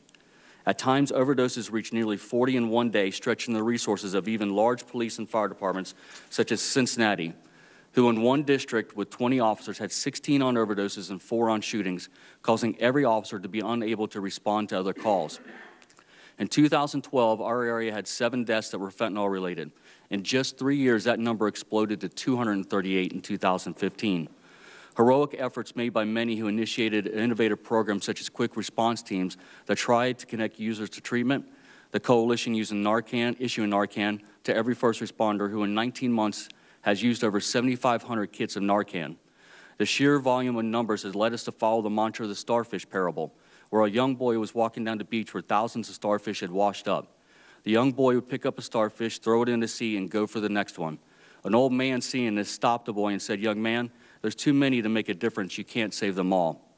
The young boy picked up a starfish, thrown it back into the sea, replied, "I saved that one."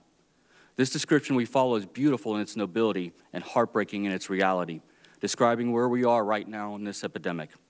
But no matter how great our efforts, our initiatives, our determination, the tremendous influx of such powerful synthetics such as fentanyl, which illegal labs have altered the molecular structure of fentanyl into even more powerful derivatives, which our coroner's office has identified at least 10 variations of fentanyl, and the current ultimate on the opiate scale of carfentanil have rendered each initiative less effective, forcing us to change our beliefs in order to keep up with its power. The original 2 milligram Narcan we issued to over 1,000 police officers now obsolete, having to replace with a higher concentration of 4 milligram dose of Narcan, which often, due to the strength of the synthetic, require multiple doses. It is more common to hear of users unconscious taken to the hospital being placed on a constant Narcan drip in order to keep them alive. These synthetics so now ingrained in a user in our area that when we think the situation can't get more difficult, cause even more fear, dealers insensitive to the damage they are causing to the users and our communities have now begun to place these synthetics and other drugs like cocaine. This will not only cause more overdoses, but deaths due to the cocaine user's body, not accustomed to not only general opiates, but especially ones as strong as carfentanil. Carfentanil, now so common in our drug supply, a staple in the heroin supply, is now expanding. Just a couple weeks ago, 4 people in Cincinnati who bought what they thought was just cocaine overdosed.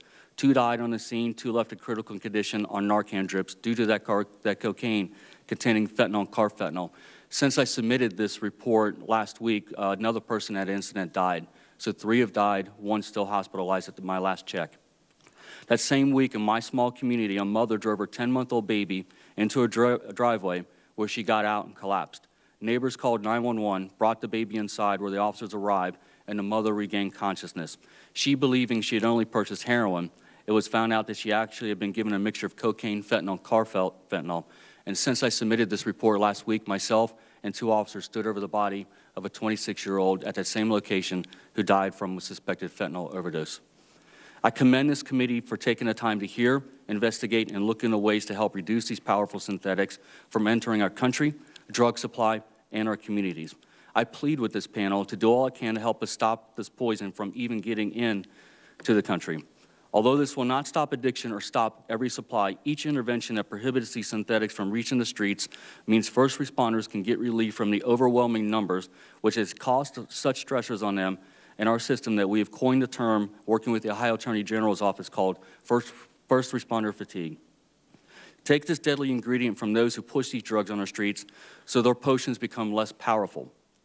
Take this tool away from them so that our tools we are using can be given a chance to work. Reduction from these powerfully devastating synthetics would mean less people would overdose, the numbers of deaths would be reduced, which for us is never lost, that each one of those numbers is a person who has a mother, father, brother, sister, son, or daughter who will forever grieve the loss of their loved one.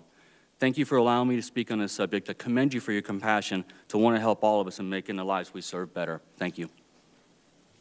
Thank you, Chief, and thanks to all 4 of you for some very powerful testimony. I was struck by your testimony, Chief, about law enforcement and, as you said, trying to keep up with the changing drug mix and specifically the move to synthetic opioids, carfentanil and fentanyl in particular. And I'm thinking about how law enforcement approaches this.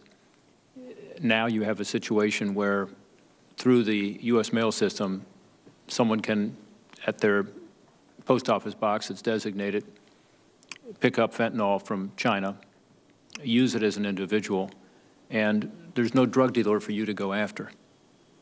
Now, some of these individuals also become drug dealers, as you said, and yet it's a different situation than being able to go after the source because the source is coming in through the U.S. mail. And you talked about tools. Earlier, we were talking to law enforcement folks. They said, CPB said they want the tool of being able to get advanced electronic data so they can identify these packages. And you also said you want to take this tool away from the traffickers, the tool of being able to ship this stuff into our communities through the mail system. So I guess I would ask you, given your experience and given your background in this and seeing what's going on, would it be helpful at a critical choke point like these international service centers we've talked about here today to be able to stop this poison, in part to be able to keep the volume down, to avoid the first responder fatigue you talked about, but in part to raise the cost, the risk to the trafficker of being caught, but also the cost of this by reducing the supply? Yes, Senator Portman, it would definitely help cutting off that supply. There is very little risk for the dealers right now. There's quite a bit of reward. And the problem with it coming through the mail is that it's not like in the 80s with the crack, where you had major gangs that were mostly pushing the crack cocaine. And once you identified the gang, you cut the head off the snake and the rest of it collapsed. Here it is everywhere with hundreds of dealers and not necessarily in a network or sourced into one area. So it makes it very difficult for enforcement. I do want to say, however, that I want to caution that we don't repeat history. In Ohio, we did a great job of shutting down pill mills and doctor shopping. And inadvertently, that created part of this epidemic when we had a segment of society that was left out there opiate dependent. And I want to be careful that we not just shut off the supply, which is an incredibly important part of this. It would give first responders that chance to breathe. But also I want to make sure that while we're doing that we still have the resources on the back end. Because part of the problem we're facing with this epidemic is if you can get someone who's opiate addicted into treatment, often there's not that space available. Plus, there's discussion of medically assisted treatment, and the science shows that that's effective, but we need doctors and nurses along with that, and we need the facilities to go along with it. So not only is that choke point important, but we also need to work on the issue of having those people who are addicted get long-term care in order to reduce the demand, which my belief is once we reduce demand, then we'll reduce supply. Yeah, it's a great point, and I was impressed with Dr. Horton's healthcare system, that he has the ability to take somebody who is in need of treatment and within 24 hours get them into treatment, which frankly is not the case in many places in Ohio. And particularly in our rural areas, we have a real issue with the availability of treatment and longer-term recovery, which, as you know, I've been focused on because I think that leads to better results. And I think the law enforcement system can lead to better results, too, by supporting our drug courts more, as we do. I know you're involved with that as well. Dr. Gilson, you talked about what you're facing, and specifically you talked about the forensic pathologists being just overwhelmed. You know, I talked a little about this prior to the hearing as well. One thing you said to me was that at a death scene where someone had overdosed from fentanyl, your people sometimes find a package, literally a package from China at the death scene. And again, I think this is just an extraordinary change from, you know, what you were used to with cocaine, or for that matter, with heroin coming overland and being sold at the street corner in Cleveland, Ohio. I was struck by that. Can you talk to us for a second about what you see happening? I think, as I told you earlier, you have the best data, at least in Ohio. And for 2016, unfortunately, you were pretty accurate that there'd be an increase. The number of deaths from fentanyl was 399, as I recall, almost 400. Since you do keep this accurate data on overdoses and fentanyl-related deaths, what trends are you predicting for 2017 as compared to the 399? What do you project for 2017? Senator, I think we're already far enough into 2017 that we can make some predictions. One is that the crisis is going to get worse. We're projecting an increase from 660 total deaths up to close to 800. I think most of that, again, is going to be driven by fentanyl. And I think the other thing that everybody in the room should be incredibly concerned about is what is going to be the impact of the analogs of fentanyl. We had 54 deaths in 2016 related to carfentanil just in my jurisdiction. Since the beginning of 2016, we've identified at least 16 to 17 different analogs of fentanyl. And many of these, like carfentanil and 3-methylfentanyl, are far more potent than fentanyl. And fentanyl is already a bad drug. What concerns me is, at some point, if these drugs start to replace fentanyl in our community, these numbers will take off again. And to echo kind of what the chief said, we started with diverted prescription drug medication.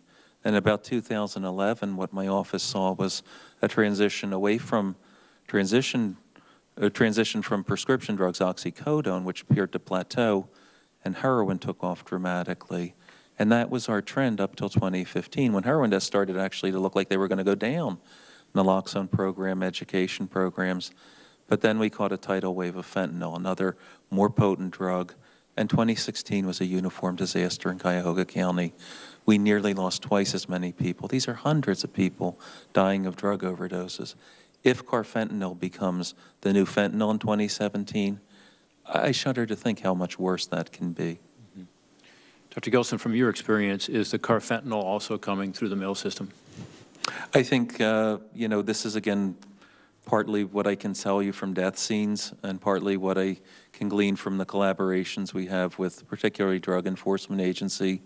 Yes, the answer to that, you know, my investigators by happenstance will sometimes identify computer records, packaging that clearly show that these drugs are coming from overseas. And the concept that a lot of these drugs are coming from China is something that our DEA liaisons completely, support.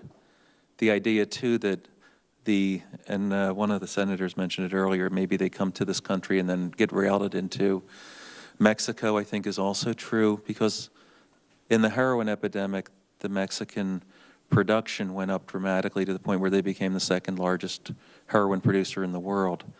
That distribution system is definitely in place, and I think fentanyl can follow the same distribution system. So I do think that these are drugs that are coming from overseas, primarily from China, and being sold in our country, really almost on a basis that could be considered an act of terrorism. Yeah, well, that's an interesting comment, given what we said earlier about the and what Mr. Botticelli said with regard to the DNI, the Director of National Intelligence, listing it this year for the first time ever, last month in his world assessment. He put synthetic opioids into in a national security context. Senator Peters. Thank you, Mr. Chairman, and thank you for calling this a very important hearing. The opioid abuse in Michigan is growing at an alarming rate, as it is around the country, and it's important for us to get to the bottom of this and understand how we can deal with it. And I appreciate your leadership on this issue over the months and years that you've been working on this, and certainly thanks to each of the panelists for your compelling testimony as well in dealing with this. My first question really deals with how we deal with the underlying substance abuse and the medical treatment necessary to treat this as a medical issue. Certainly it's a law enforcement issue, but to your testimony, Chief, this is it's a public health issue first and foremost that we have to deal with. And whenever we're thinking about public health, I think about our health care policies and in particular the Affordable Care Act with its expansion of Medicaid, which has certainly been significant in my state. Medicaid expansion has led to over 600,000 individuals now having health care coverage where they didn't have it before. And part of the Affordable Care Act is coverage for mental health as well as substance abuse, which gets to the heart of the issue of this problem. Since the ACA's Medicaid expansion went into effect, I think more than 1.6 million Americans have now gained access to substance abuse treatment.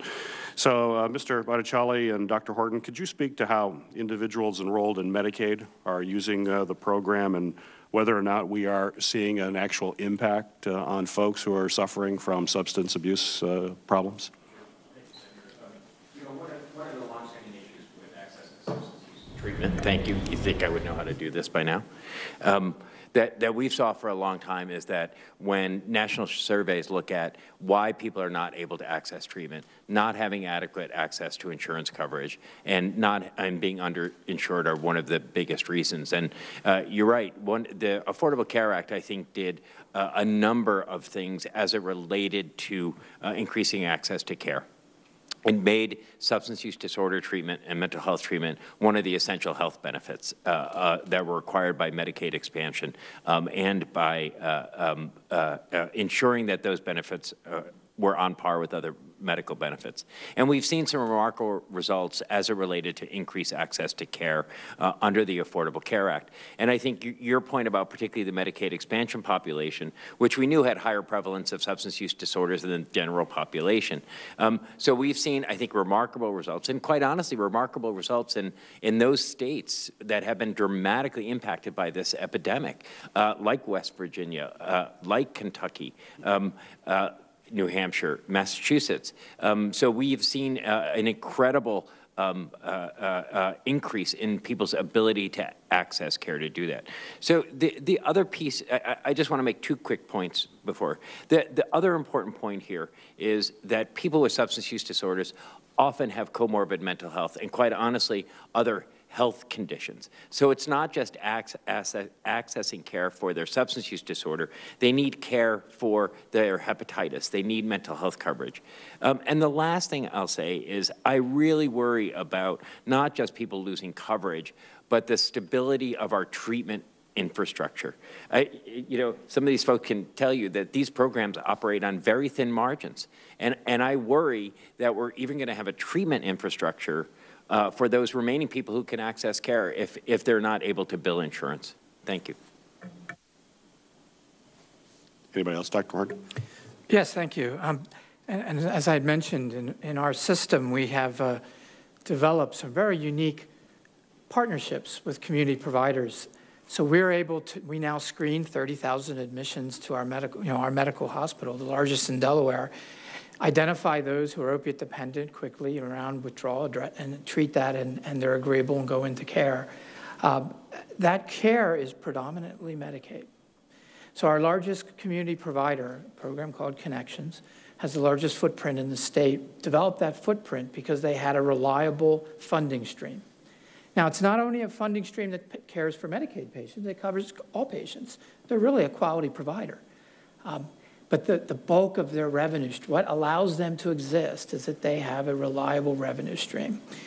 And because of that, I'm able literally, and I said, my record's actually 12 hours of identifying somebody and getting them into treatment in the community on a medicine like Suboxone. And I can do that because the individual is covered. For the most part, that coverage is Medicaid.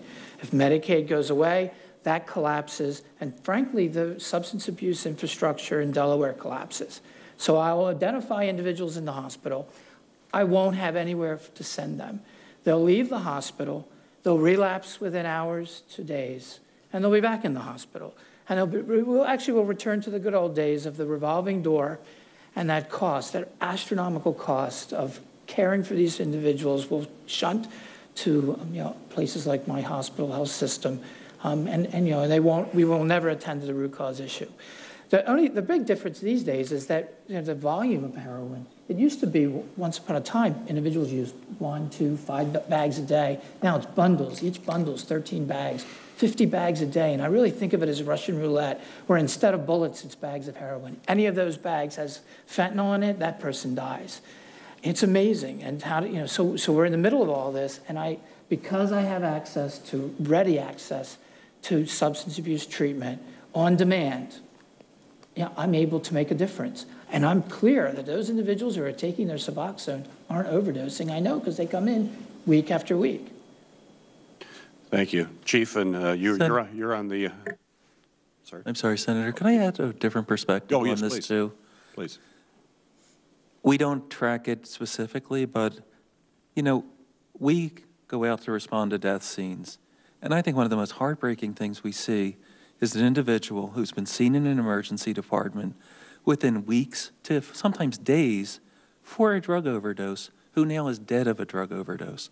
These are the people Dr. Horton doesn't see. They don't make it back to treatment. They die, and we don't have the capacity in my county to send these people, when we have their captive attention, they've just nearly died, to treatment. We send them back on the street, like Dr. Horton said, to try and see if they can work something out. Anything like Medicaid expansion being eliminated that limits people's access to health care, I can't see any good coming from that in this crisis, especially with its mortality. I'm sorry, thanks for the time. No, I appreciate those comments, and just have Chief, you're on the front lines. Thank you for your service on the front lines. I would assume you would concur. Absolutely. Of law enforcement, I'm very proud of my colleagues who have taken the lead on this. But the problem is we're taking a lead on something that it really is a public health issue. You're taking law enforcement who's taken programs like quick response teams trying to get addiction specialists out there. Narcan, we've become paramedics. It is not uncommon for officers to take users to treatment. So it is well outside of our realm to be doing this issue. But for us, we've now become somewhat addiction specialists. And for law enforcement to talk about that we should not be decreasing Medicaid, it tells you how important this is to us. Because in order, again, to reduce that demand, which would in turn reduce that supply, we have to get people into treatment. And one of the programs that our teams are doing out there in the Hamilton County area is signing people up for Medicaid to try to get them into that treatment. So these are individuals who are walking with that user to try to get them into treatment. And if Medicaid is gone, then that would have a significant impact. It is already difficult enough. It is not uncommon for us to find a user, call numerous treatment facilities, be told there's a bed open, drive them up there, and find out that bed's gone. So it is difficult enough. Taking away Medicaid would make it even more difficult. And like they said, we would be spinning our wheels. We're already like a mouse on a wheel trap spinning as it is. Taking away the tools is just making it more difficult, and we'll continue to dig ourselves in a hole. Great. Thank you for your testimony, all of you. Appreciate it. Thank you, Senator Peters. I am going to turn the gavel over to my colleague. Big mistake. And ranking member, and ask him to conduct his final questioning and then close us out. And again, I want to thank the 4 of you for being here and for your work every day. All 4 of you are in the trenches, on the front lines. Thank you for helping to reverse this tide, which unfortunately right now is moving in the wrong direction. So thank you, Senator Carper. Yeah. Mr. Chairman, before you walk out, let me just say, so I'll say this to your face, not behind your back. Thank you for your sustained, continued leadership on this front. Maybe we can use the work and the effort that you've led, along with Amy Klobuchar and others last year and to the date this year on CARA and other initiatives. And if we can work that well across the aisle on an important issue, maybe we can somehow, particularly on the piece about making sure that folks show up in a hospital and they're ready to get treatment, that they actually have access to treatment in this doctor, or how important that is. We got to focus our attention on that as well. But thank you so much. Yeah.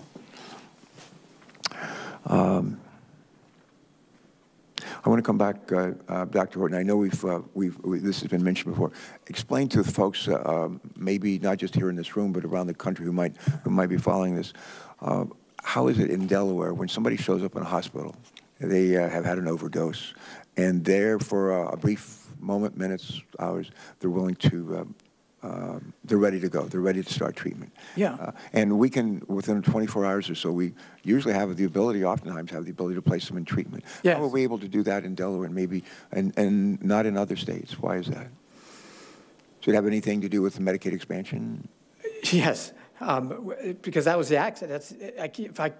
In order to put someone into treatment, I have to have a treatment to put them into, and that treatment is primarily the result of Medicaid expansion and programs like our largest program, Connections, developing those outpatient slots because they had revenue that could be relied upon. Without that revenue, the treatment system wouldn't exist.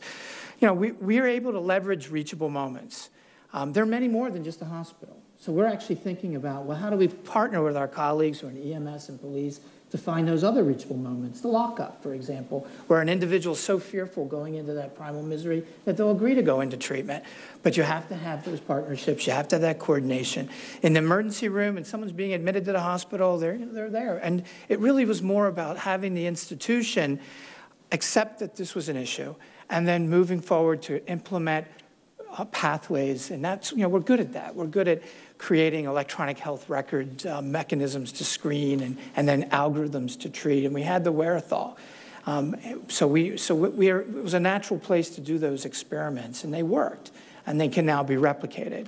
And by that I mean identify individuals quickly around this issue of withdrawal, address the withdrawal aggressively, and use that as the lever to move them into care. Most of the patients are very interested in it, and they, as I said, 2/3 of my patients are willing to go, and most of them show up at the back end. And our question really is, well, what about at the lockup? Can we have the same sort of results where someone had been arrested, usually petty crimes, breaking into a garage, as I'm told by our colleagues in Newcastle County, where the police departments are trying to struggle with this. They've actually come up with their own programs on their own called Hero Helps. Let me use this as a thank you for that. This is I would think of what Dr. Horton has described as a best practice.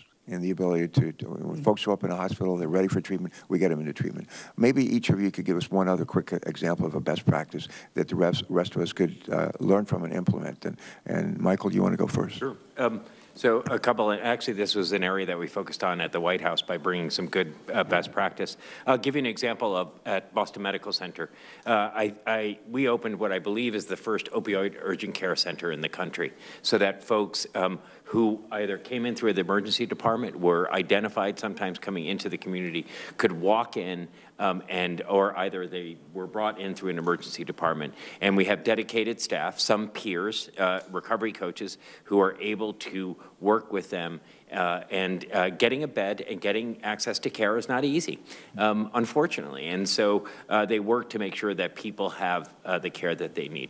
But I have to say, because this is really important, Massachusetts, I still believe, has the lowest uninsured rate in the country. So it is not an issue for staff at Boston Medical Center in the emergency department or in any other facility. And we have a generous Medicaid benefit. Yeah. Okay. Right. So those are, but opioid urgent care center, I think, is something that's worth looking at. Great, thank you. Chief? I'd have to go along the track of that also. In Hamilton County, we're trying to get the hospitals to work with this and allow those people to go in as patients. Again, we're looking at this from a law enforcement aspect, which isn't going to solve the answer, or isn't going to be the answer. But part of the problem we're also facing from the front end line is also those people who don't want to get into treatment, which is a significant amount of people. So there is a hurdle, not just going from to jail or to the hospital, but how do we get them into those treatment facilities? And if we had opiate centers, how would we get them there? So that's one of the challenges we're faced in Hamilton County that we're trying to overcome. But if we could take it to a medical system where they could go to a hospital, start receiving medically assisted treatment, and if we started treating this like a brain injury or an illness, like it's defined as a chronic illness, then I think we'd have a better solution. Thank you, Chief. Dr. Gilson. Thank you, Senator. You know, a lot of ideas come to mind, and these guys grab just a couple of them. But yeah, just give me one, a really good one. I think, you know, one of the things that we have to do is use the information that can be gleaned from people who die of overdoses to design intervention strategies. We saw 40% of the people who came to my office during the heroin phase of this epidemic had been incarcerated within 2 years, or they had been in treatment within 2 years. I send each of the people leaving jail or treatment facilities a letter spelling out risk reduction strategies. Don't use by yourself. Don't go back to the same dose.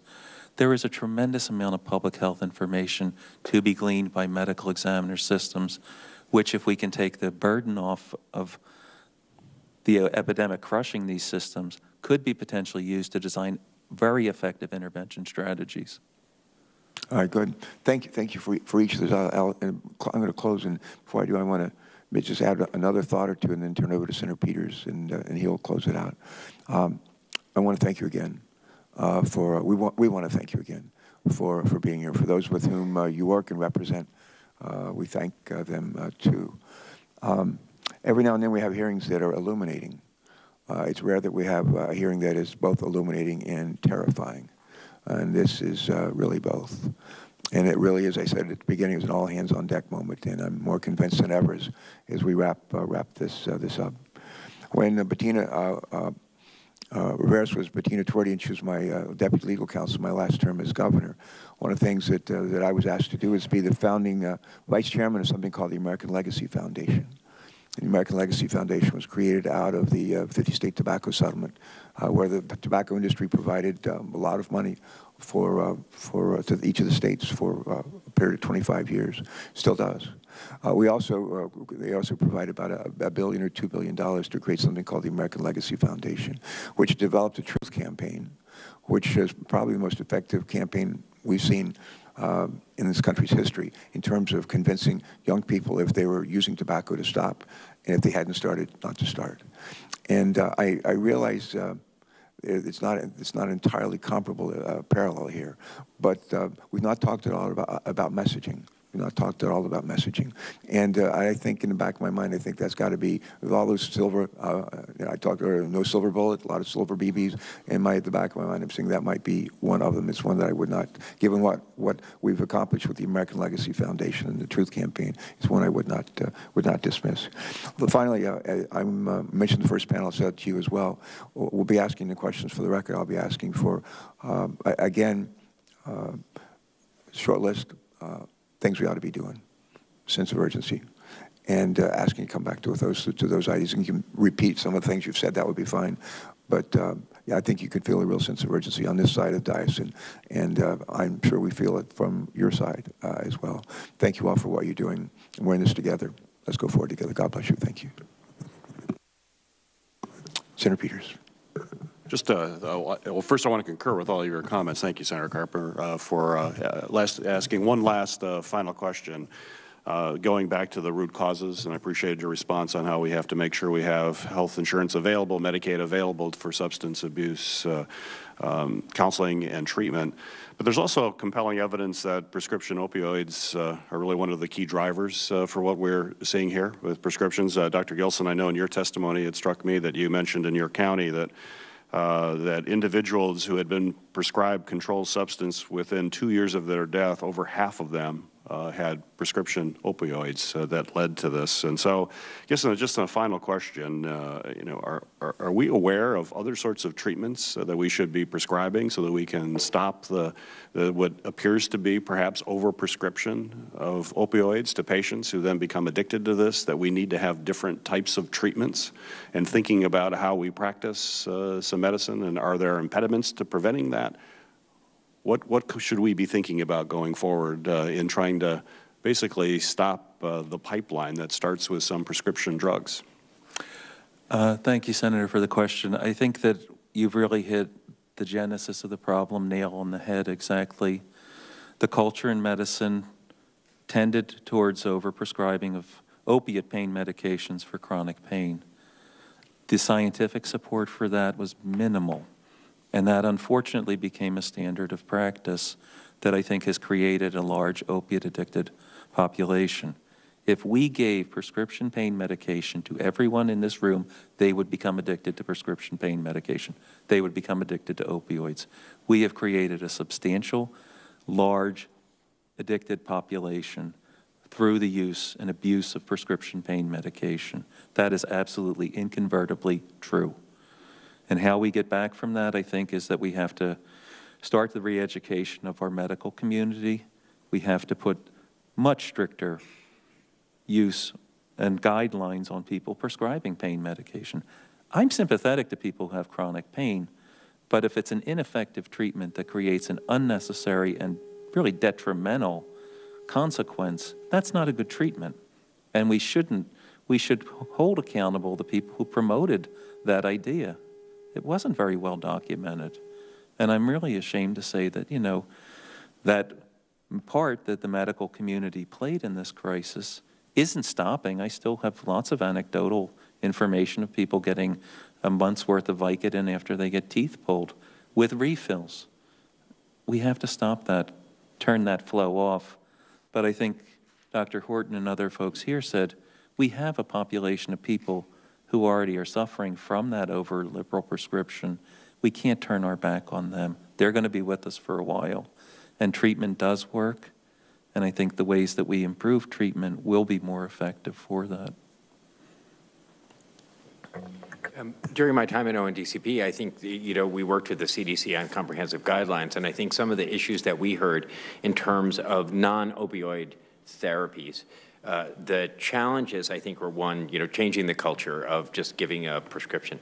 But I think the other issues that we heard is insurance reimbursement for things like physical therapy and acupuncture, and often even mental health therapy that can really help. So that was, I think, an issue that we've really got to take a look at in terms of those challenges.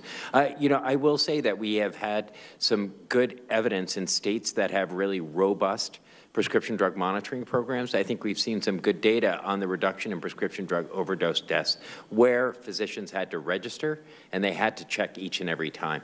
And so I know many states have moved to mandatory registration and mandatory checks because it seems like that works. And, you know, you often get pushback from physicians. And, you know, I understand that sometimes they're busy.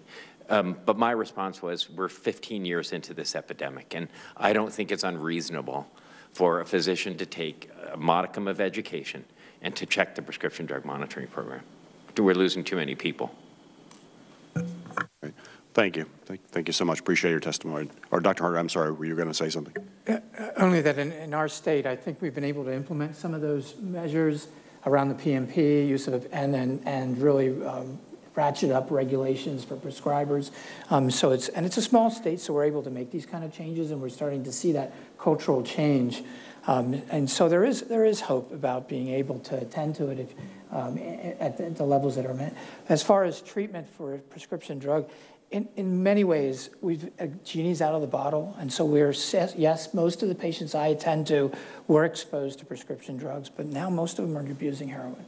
And then we're starting to see two epidemics. The prescription drug epidemic hasn't gone away, so those measures need to continue, reduce the exposure, but now we have a heroin epidemic as well. If I could just add one more thing, because I think it's important, because Congress supported this. If you talk to Dr. Narvalka and the folks at the National Institutes of Health, they will tell you that actually we need to do a better job at researching non-opioid pain medications. And I think one of the barriers is looking at what the administration proposed in terms of NIH reductions, that I think can really put a significant damper on NIH's research capabilities and to come up with non-opioid, non-addictive prescriptions for pain medication. And I think it undercuts what Congress passed as part of the 21st Century Cures Act. Okay. Thank you so much. Appreciate it. Well, that's a good note to end on. We've gotten a lot of, I think, good ideas. Some of them we've heard before, but it's my preacher at our church likes to say, and when he knows he's like preaching to the choir, he says even choirs need to be preached to. So we appreciate you introducing us a number of good practice, best practice, new ideas, but also someone that, especially the last one, that just makes a whole lot of sense. Again, our thanks to all of you for coming, for the work that you and your colleagues are doing. The hearing record will remain open for 15 days for any additional comments or questions by any of our subcommittee members. And with that, this hearing is adjourned. Thank you so much.